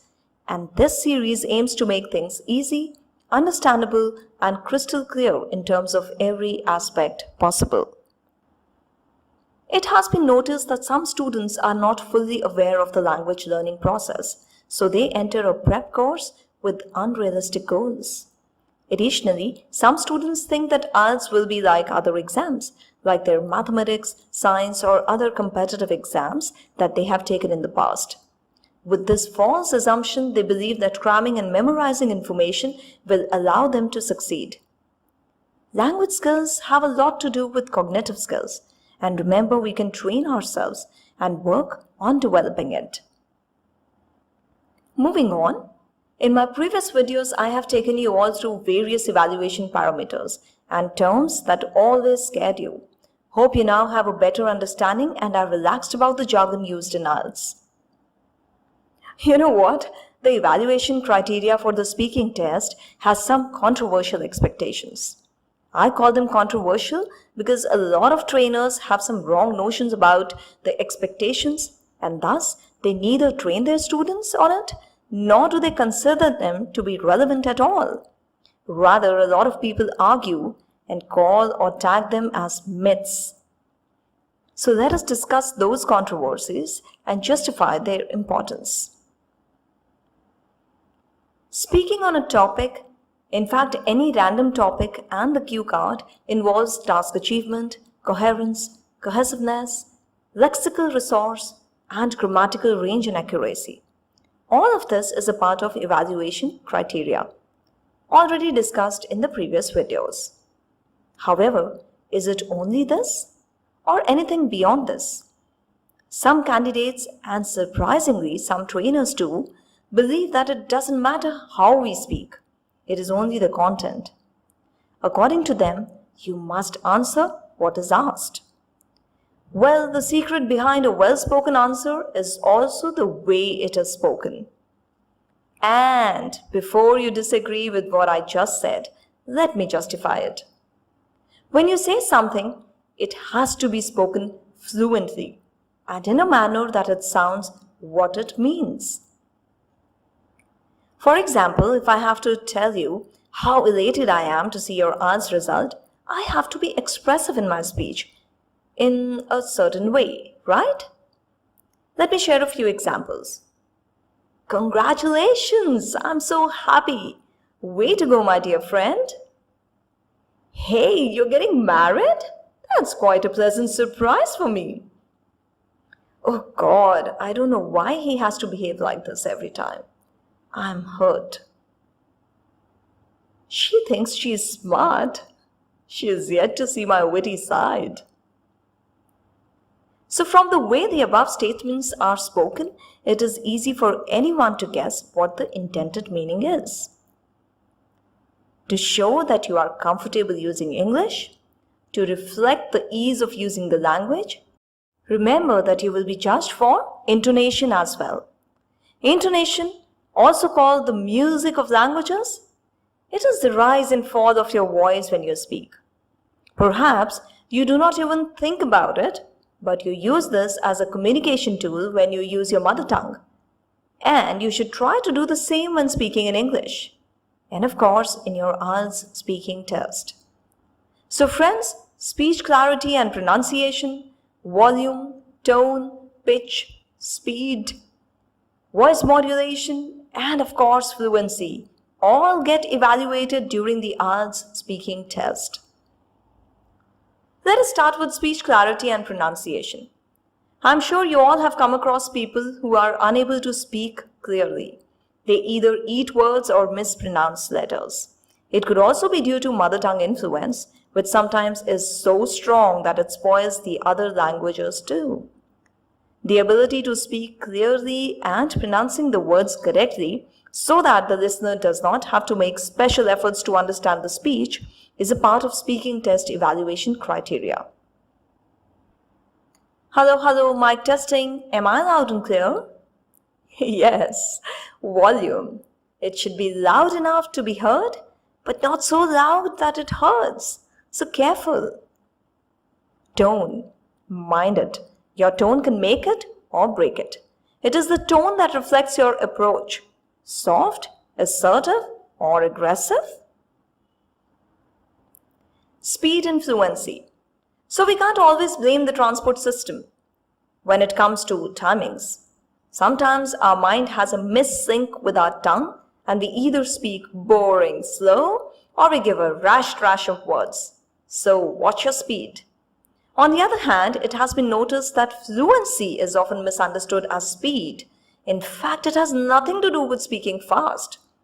One's ability to speak continuously at his natural pace, without taking unnecessary pauses, and without much hesitation is what we call fluency. Some take voice modulation to a completely different level. No. You don't have to sing in every statement. But at least remember to stress on words and punctuations. Please do justice to English grammar, friends. I'm sure you now know the importance of getting familiar and making a regular use of English in your daily life. The sooner you get habitual, the better will be your performance. If you're one of those who doesn't have an English speaking environment, do take help from a well experienced trainer who can train you in developing the skill. So, all the very best and happy learning, viewers.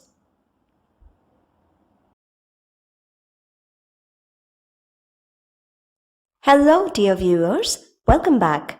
Learning Gallery believes in making your learning experience interesting, and our series Answers to Clear Visa IELTS aims to make explicit lessons so that there is a clear answer to every what and how that bothers the test takers.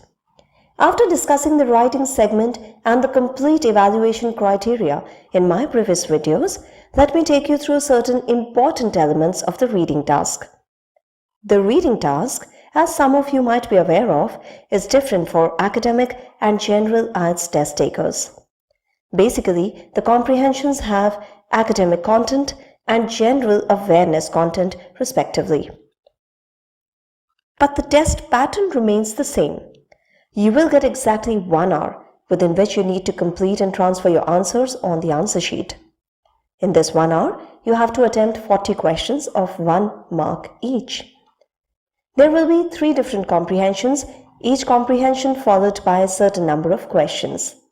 Usually the first passage or comprehension is the simplest and the third is the toughest. Yes, you will be checked for grammar, spellings, and the number of words that you write. There is no negative marking, so please attempt all the questions. The type of questions varies, and that's what I'm here to discuss on this platform. The upcoming videos will take you through tips and tricks that one may use to attempt the various question types that are a part of the IELTS exam. Let us first make a note of the type of questions and then handle them one by one. Well, the list is long, but it's interesting, and I'm sure in the upcoming videos, when I explain you the question types with examples, preparation for the reading task will become a cakewalk for you. So stay tuned and keep watching to know more beyond the basics. Happy learning!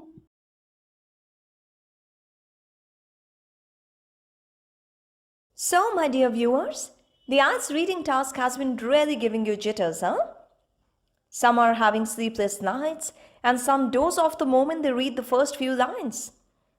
Well, reading skills cannot be developed overnight.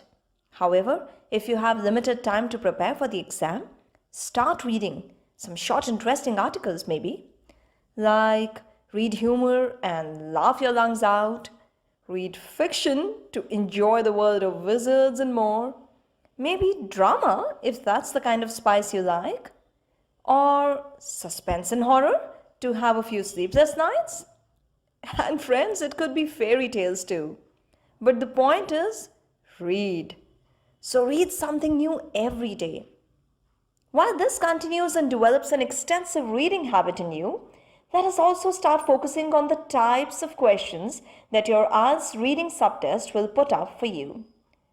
We are going to start with multiple choice questions. The term is self-explanatory. It talks about having a question with some answer choices and you have to pick the most appropriate answer. Let us understand with some more details on this concept.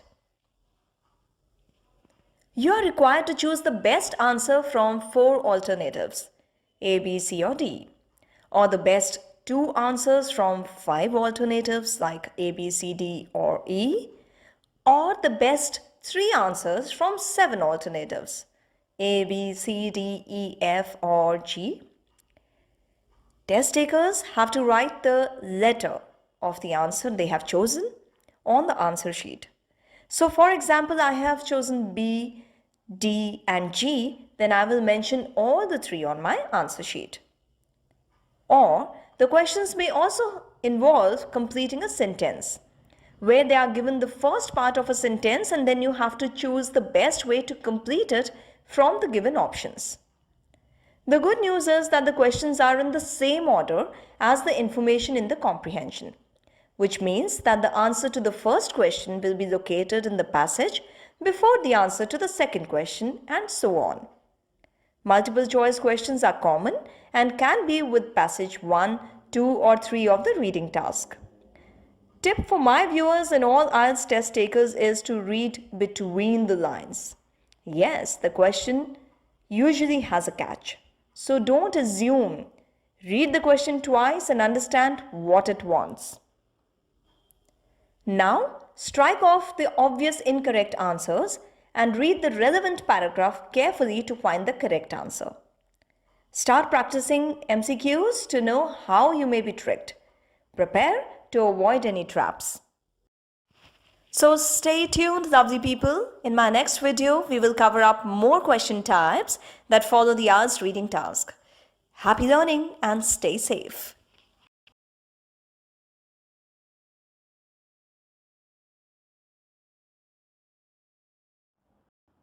Maybe you haven't read, but you must have heard of Sherlock Holmes, Lord Peter Wimsey, Miss Marple, or at least our own famous Indian detective Byomkesh Bakshi. Well, all these famous fictional characters did justice to their authors and have inspired the readers and viewers from the time that only their books can talk about. You must be wondering, why am I talking about them? That's because I'm going to discuss how your detective skills can help you crack a few questions during the IELTS reading test. This video will take you through another questioning style that you will encounter in the reading test, and that's identifying information. So sharpen your detective skills because you have to identify the truth. You have to catch the lie, and you have to investigate between the lines to know if there is any evidence of the given statement. True, false, or not given, also known as yes, no, or not given, puzzle many test takers. So remember the very simple rules of this task. If the given statement is agreeable, only then mark true. If it is contradictory to what is in the passage, mark it false. If the information in the statement is based only on assumption, mark it not given. Remember, detectives work on facts and figures, on evidence, not on assumptions. Let us understand this with an example. Here is a small passage that I'm going to read out quickly and take you through the concept of true, false, or not given. Martha, a well-known student of St. Joseph Convent, is still remembered for her unique characteristics. She was popular not only among her classmates but also in the teachers' group.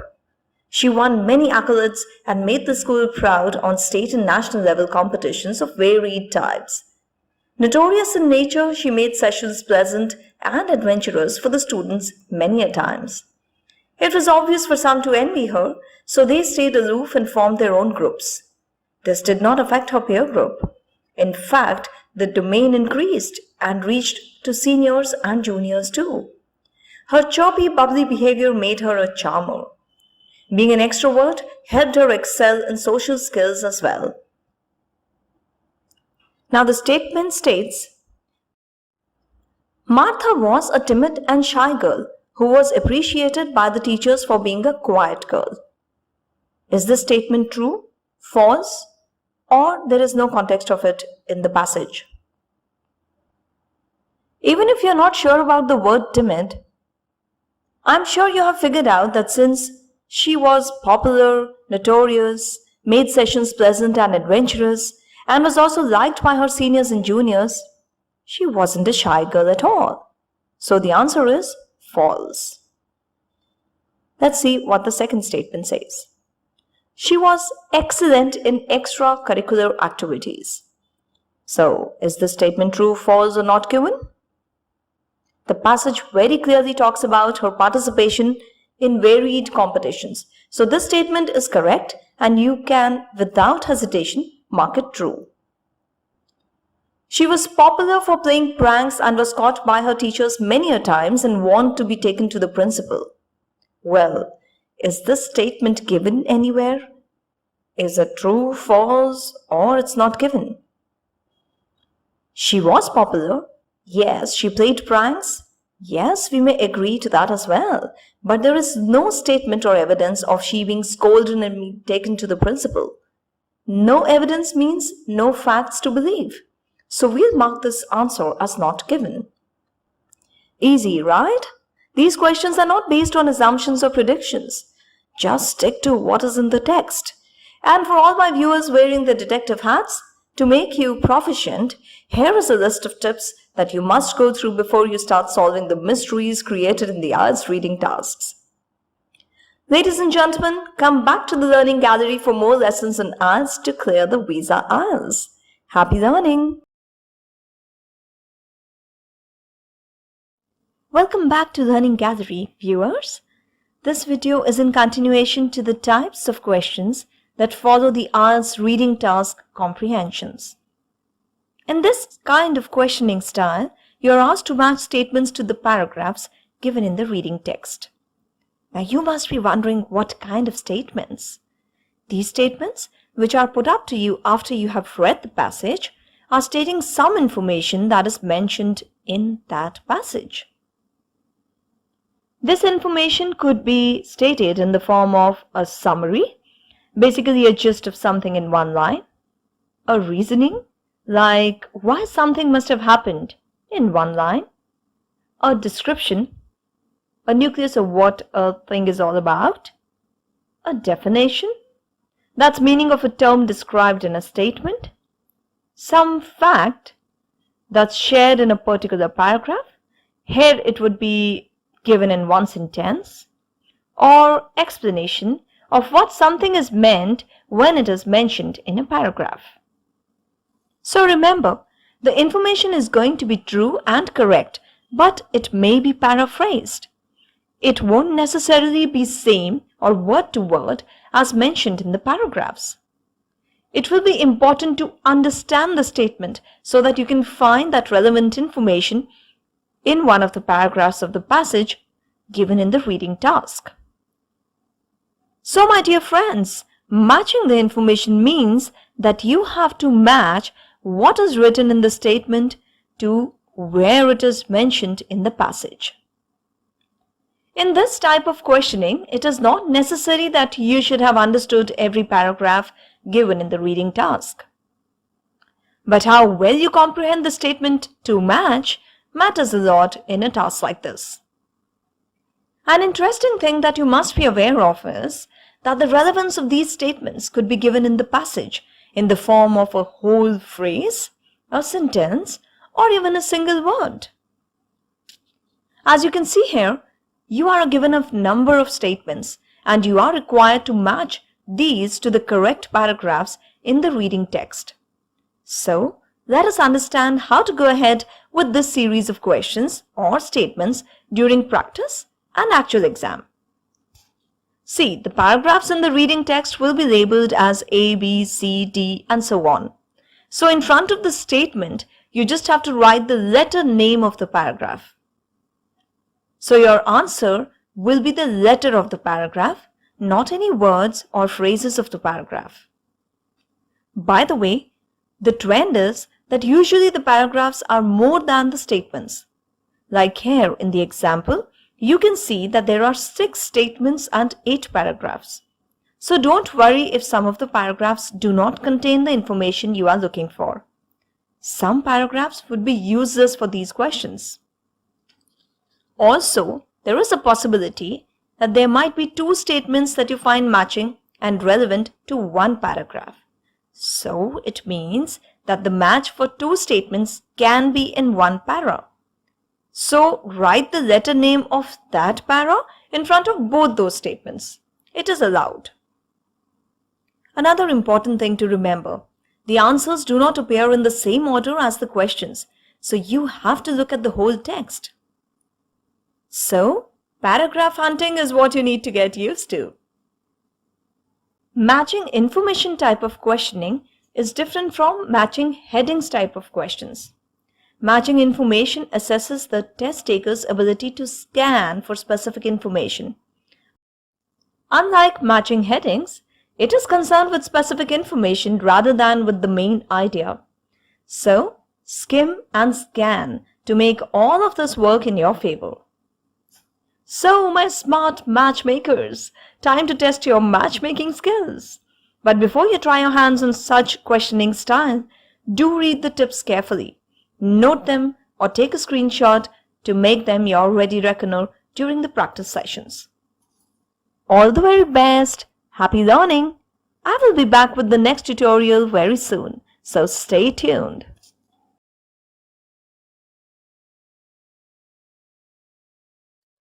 Ladies and gentlemen, boys and girls, in continuation to the type of questions you may encounter in your IELTS reading task, this video will take you through matching headers. So here you have to baptize each paragraph. I mean, in simple terms, title the paragraphs with the most suitable name from the list of given headings. Let me take you through the format. You will be given a list of headings, usually identified in lowercase Roman numerals. These headings refer to the main ideas of the given paragraphs. So the gist of the paragraph with what it is mainly trying to explain is going to help you identify the right heading for it. Test takers must match the headings to the correct paragraphs or sections, which are marked alphabetically. Test takers have to write the appropriate Roman numerals in the boxes on their answer sheets. One important thing that you need to remember is that there will always be more headings than there are paragraphs or sections, so that same headings are not used for more than one paragraph. To remember this rule, just keep this example in mind. Your parents had many names in their mind before naming you, but you only got one, right? It is not necessary that every IELTS reading test will have this questioning type. This questioning style is used with texts that contain paragraphs or sections with clearly defined themes. Now, why do we have this kind of questioning style in the IELTS test? Matching headers tests the test taker's ability to recognize the main idea or theme in the paragraphs or sections of a text and to distinguish main ideas from supporting ones. Here is a list of tips and tricks that you must gulp down and retain for the exam day. Take a screenshot and use them when attempting matching headers type of questions in the IELTS reading subtest. All the very best, lovely people. God bless you all. Keep watching our videos to know more on IELTS prep and to learn beyond the basics. Hello, dear viewers. Matching sentence endings is another style of checking your reflective skills in the IELTS reading subtest. This type of question set will contain two lists, a list of incomplete sentences which are supposed to be completed by you and a list of possible sentence endings which you have to use to complete the incomplete sentences. Your task is to match them based on the information given in the reading text. There will be more sentence endings than beginnings, which means more answers to choose from, so you won't use all the endings mentioned. Have a look at the sample test given here. Now that you have the sample test in front of you, let us discuss some tips to handle this type of questioning style. The best part is that the questions are not jumbled up. The answers appear in the same order in the reading passage as the order of the list of incomplete sentences. In simple words, the order of questions is similar to the order of text mentioned in the passage. First, read the incomplete sentences to start with and try to understand what they mean. Highlight the keywords. By highlighting, you will be able to focus on the meaning, and these highlighted words can be later scanned in the passage. If there are names, numbers, places, or dates that you haven't already highlighted, include these as keywords as they'll be easy to spot. Now read the sentence endings to get their general meaning, and then eventually read the passage to find the required piece of information. This will help in time management because for these questions, you don't really need to read the whole text in detail. Just read and comprehend the relevant sentences that can save a lot of time and effort. Next, start looking for possible matches. Many of the possible sentence combinations will be clearly wrong due to either meaning or grammatical structure. You can eliminate these immediately. You will probably spot at least one obviously correct match straight away, and certainly many that can't be correct and can be quickly eliminated. So, here I advise you to use POE, that is, the process of elimination, to select the correct answers. Just strike off the most irrelevant answers. Synonyms and paraphrasing will be used, so remember, you have to match the meaning. Now it's time to find the location of the first answer in the text. Return to the first incomplete sentence and scan for the keywords you identified earlier. Watch out for synonyms in the reading passage because you won't usually have the same words. Most likely it would be paraphrased. The grammatical structure of the two halves of the sentence must match. Check if it makes sense. If they don't, you have the wrong match. Repeat the strategy for the remaining incomplete sentences. Remember that the rest of the answers will come in order in the text. So that's how you can attempt this type of questioning in your reading subtest. Practice a few before the exam day. I'm also sharing the stratagem. Take a screenshot or note them down so that you can use the same while practicing. All the very best, dear viewers. In case you have any queries or wish to enroll in our specialized training program, just WhatsApp on the given number. Stay tuned for more and don't forget to like, share and subscribe. Happy learning!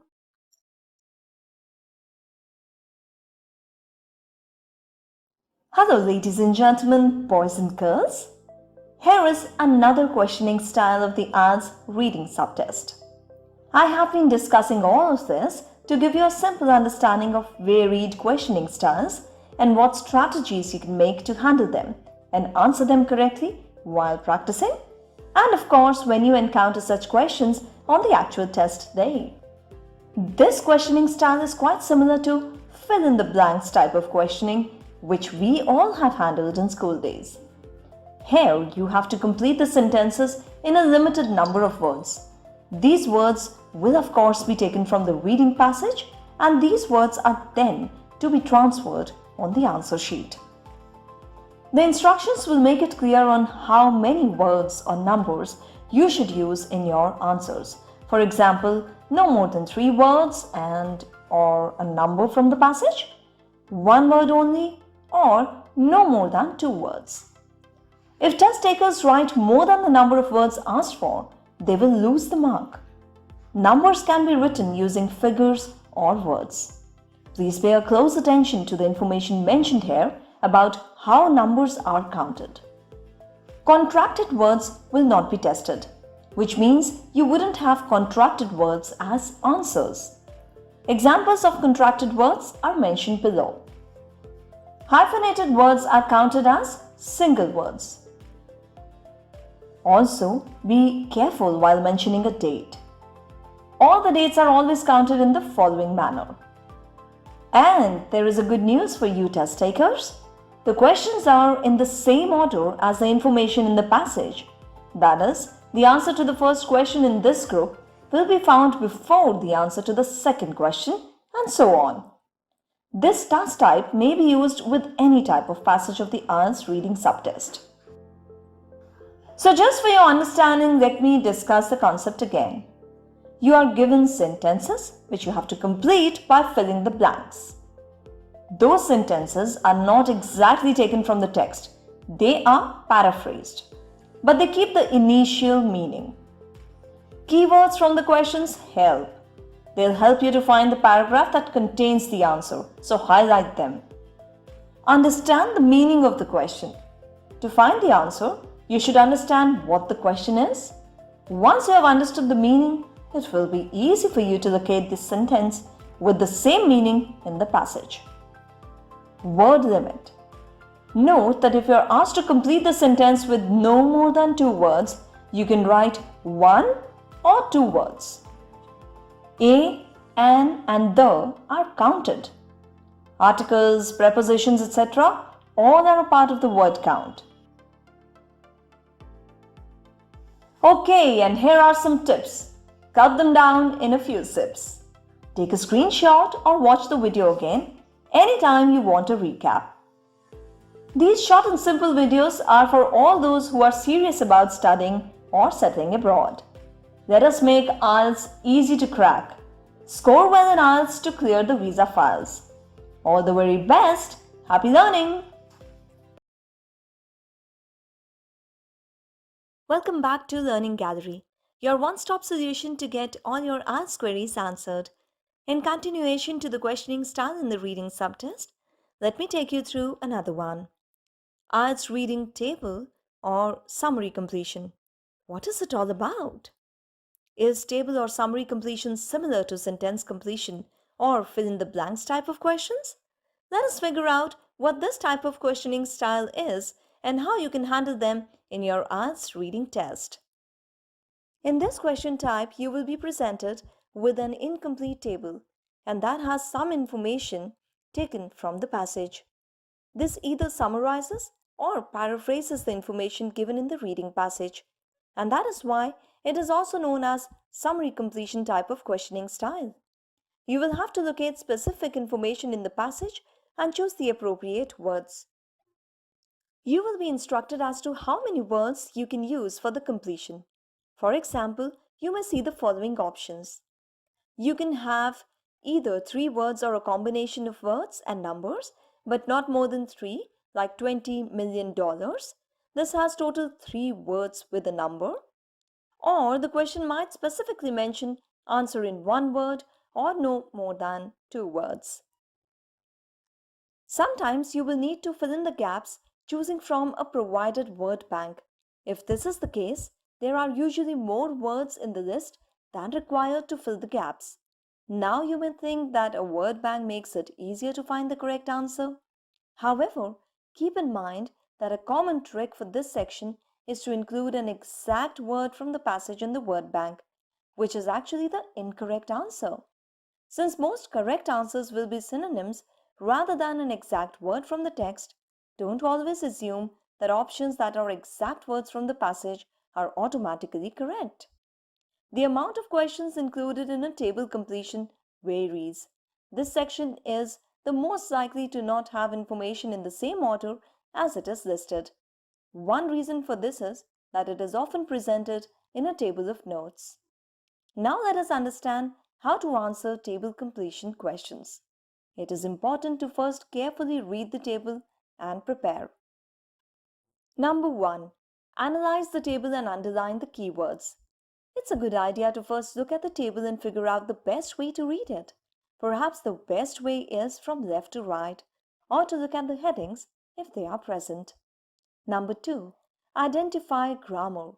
Once you know the theme of the passage, it is very important to know if the gap fill requires a noun, verb, adjective, or adverb. This step is also vital because you will not receive a point if grammar of the words is incorrect. In fact, even if there are spelling mistakes. Number 3. Skim the passage followed by scanning. The theme you found in the first step while analyzing the table, skim the passage for it. When you've found a section that has a similar theme, you can start scanning for the required information.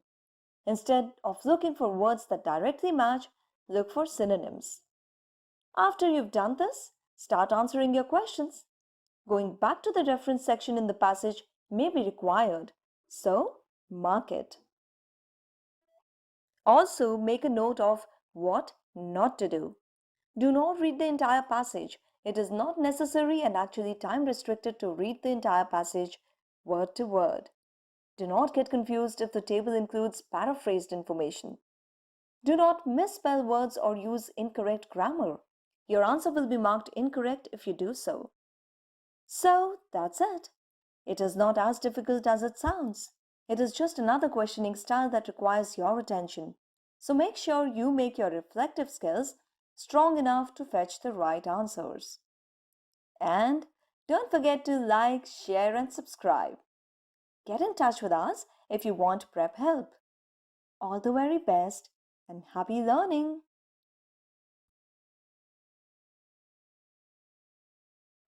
Hi viewers! Welcome back to Learning Gallery. This is Astha Gill. Hope your IELTS prep is going well. I'm happy to see so many of you putting in the required efforts and recording the desired band score in the first attempt itself. Congratulations! I'm so glad that my online personalized sessions have been a great support for you all. Keep sharing your comments, feedback, and queries. I'll be happy to answer them as always. This video will be beneficial for the ones who wish to understand the flowchart style of questioning in the IELTS reading test. Putting in simple words, a flowchart is a kind of diagram that shows each step or progression through a process. So what you're seeing is a flowchart that is giving a gist of coffee making process. Okay, now if I remove the text from some shapes of the flowchart, you would require to hunt for that information from somewhere. And well, this is exactly what you will have to do in the flowchart type of questioning in the reading test. So like that, some procedure or process or maybe some other things that can complete a flow of information is called a flowchart. There would be lines that indicate directional flow, and there's a standard set of symbols and shapes that help describe the step-by-step procedure. A well-made flowchart can be used to break big ideas into small, bite-sized pieces that are expressed visually.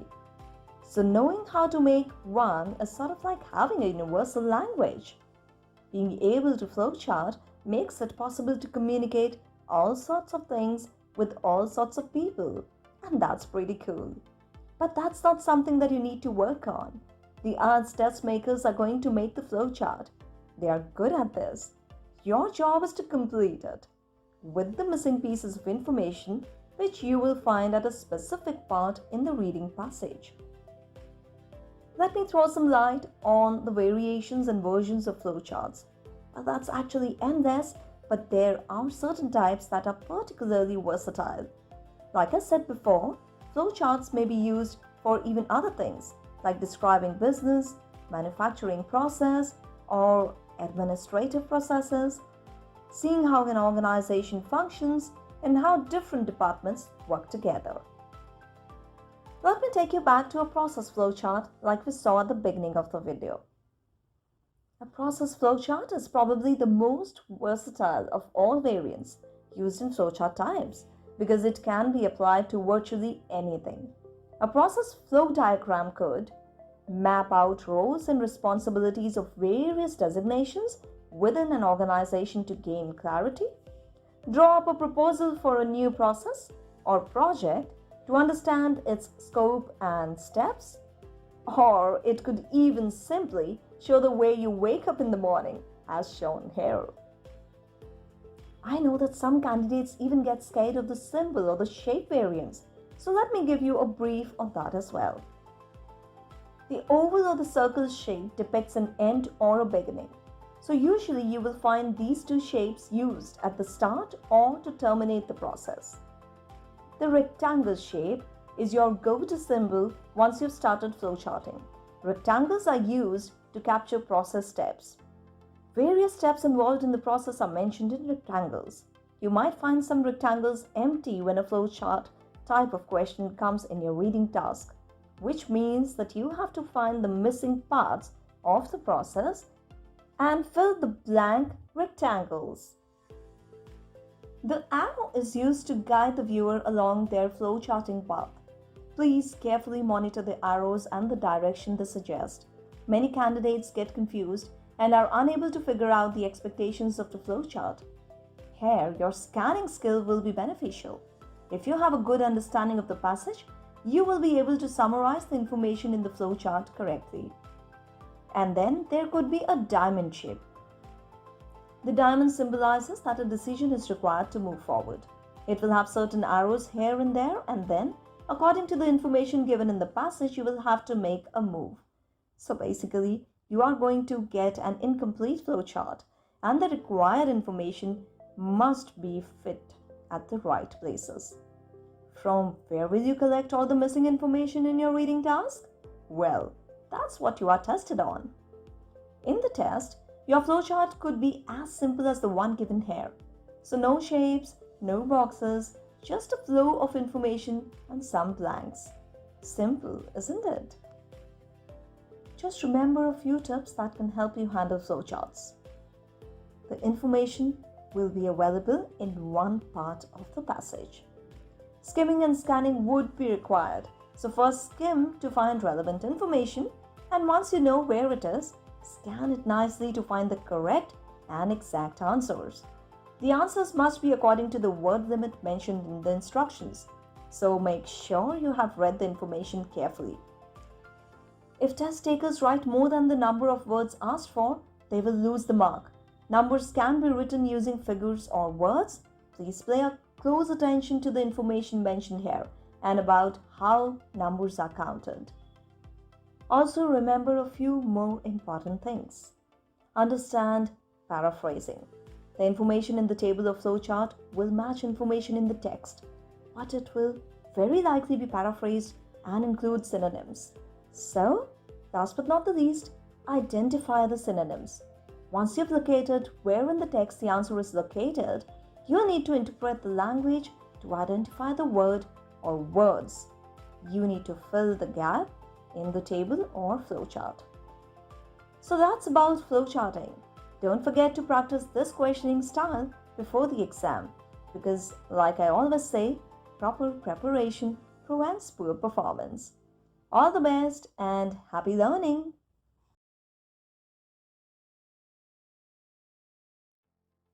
Dear viewers, in this video we will discuss IELTS reading, diagram labeling, questioning style.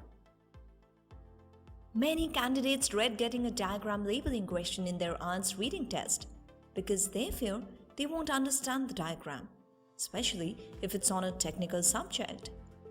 There's no need to worry as you don't need to fully understand it. Simply use the given information just as you do with every other type of question. You will be given a diagram or a plan. You're required to label specific parts with words from the passage or a word list. The diagram could be a design or plan, a technical drawing, for example, a machine or an invention, or maybe a diagram of something in the natural world. You might get jumbled up answers in a box. Find the relevant ones to label the diagram. Of course, that's going to happen only when you give a good read to the passage.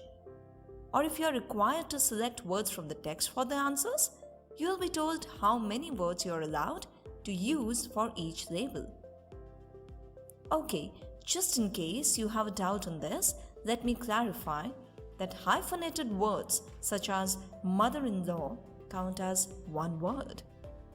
If you use the wrong number of words, your answer will be marked incorrect, even if the information you give is correct. Now here's an example question. This particular question includes a list of words with which you have to label the diagram.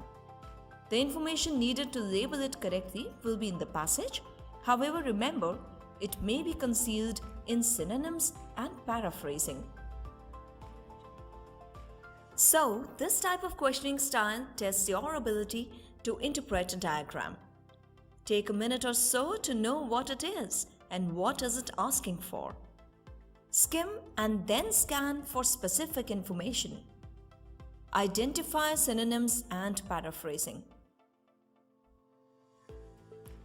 Test takers, don't panic if the diagram looks complicated. It won't be. A diagram is just another way of presenting information, a combination of language and a drawing. You need no prior knowledge of the subject in order to complete it. Remember, this is a test of your reading skills, nothing else. Again, just follow the strategy.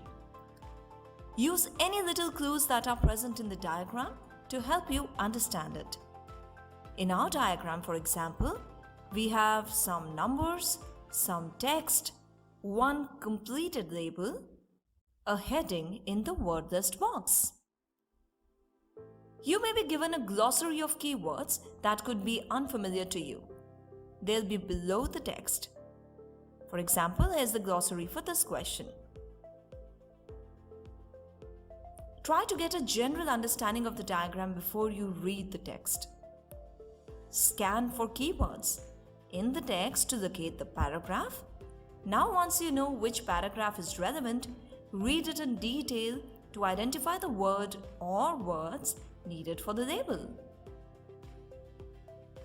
The information in the text that contains the answers will very likely include synonyms, so be on the lookout for them. And a very important thing to remember, there is no negative marking.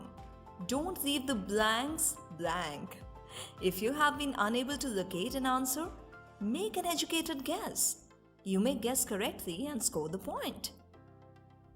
If you are choosing words from a word list, it will be easier to determine the answer when you have eliminated some of the other words. Okay, so go through the stratagem mentioned here, pause the video or take a screenshot for future reference. Try your hands on this questioning style before you land at the examination center. Remember, 1 hour is all you have to read 3 passages, answer 40 questions, and transfer them on the answer sheet. Use these 60 minutes wisely. Practicing different questioning styles shall help in increasing your performance speed and also support easy interpretation of the test paper. So all the very best. Happy learning!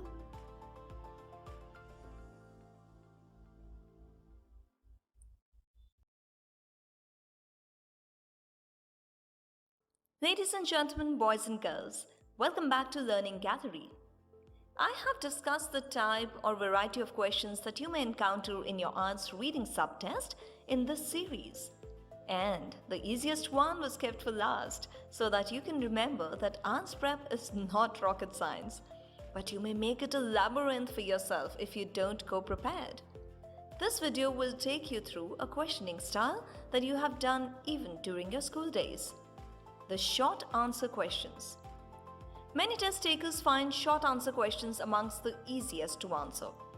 You have to read a text and answer a set of questions about it in 1 to 3 words. Let's see how we have to go about it. It is slightly different from what you did in your school days for sure. First and foremost, remember to skim the passage before you start attempting. This is a mandatory step for every question type. At least a quick skim will help you know what it is all about. And now, let me discuss how you must attempt this question type step by step. Number 1. Read the questions carefully. It's important that you understand what is being asked in the questions. You will then know the main ideas to look out for as you skim read again. Number 2. The answers will be in order of the text. Yeah, that's good news. So once you've found the answer to question 1, you'll know that the answer to question 2 will come soon after, and so on. Number 3. Don't go over the word limit stated for your answers. For example, no more than 3 words and or a number. If you do, your answer will be marked wrong, even if the information you give is correct. Number 4. Use only the actual words from the text for your answer.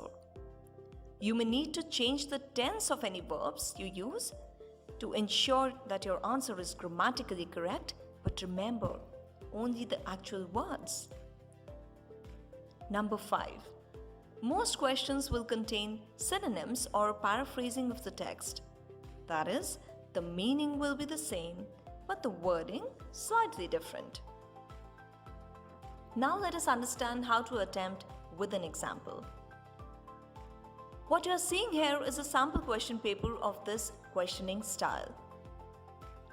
There are 4 questions that you can see and a passage. The first question is, what is the African rhinoceros compared to? From the title of the article, I know that the whole text is about African rhinos. So I haven't underlined these words as keywords. Instead, I've decided that compared to or its synonym is what I probably need to look out for.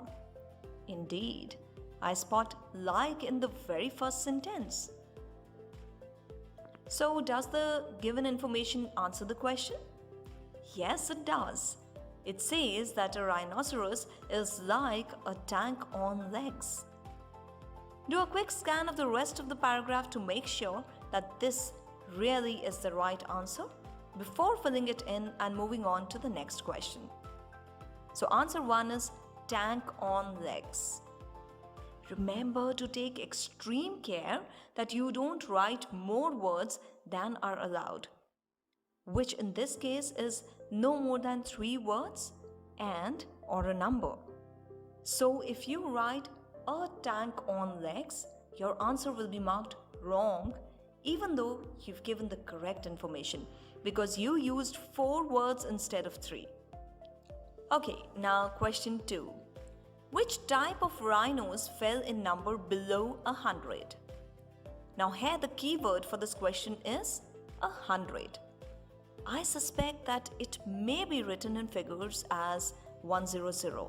This is a common trick that test setters like to use to try and catch you out. On scanning, I find that I'm right. I also notice that below in the question and under in the answer are synonyms. So that's another clue that I'm looking in the right place. I now know that this is the answer. It is essential to reread the question and then read the sentence again to find the actual answer. So answer number 2 is southern white rhino. And this is how you have to continue finding the right answers from the text. Easy, isn't it? Follow the stratagem to make your life simple. Take a snapshot or pause the video to make a note of the points given here. Well, of course, you can always watch the video again if required. So this brings us to an end of the explanation of questioning stars in the IELTS reading subtest. Learning Gallery has covered up the variety along with strategies to handle each one. If you have missed the earlier videos, please check out the playlist. Do subscribe to Learning Gallery to continue staying connected to valuable content for IELTS test takers and English learners. All the very best and happy learning!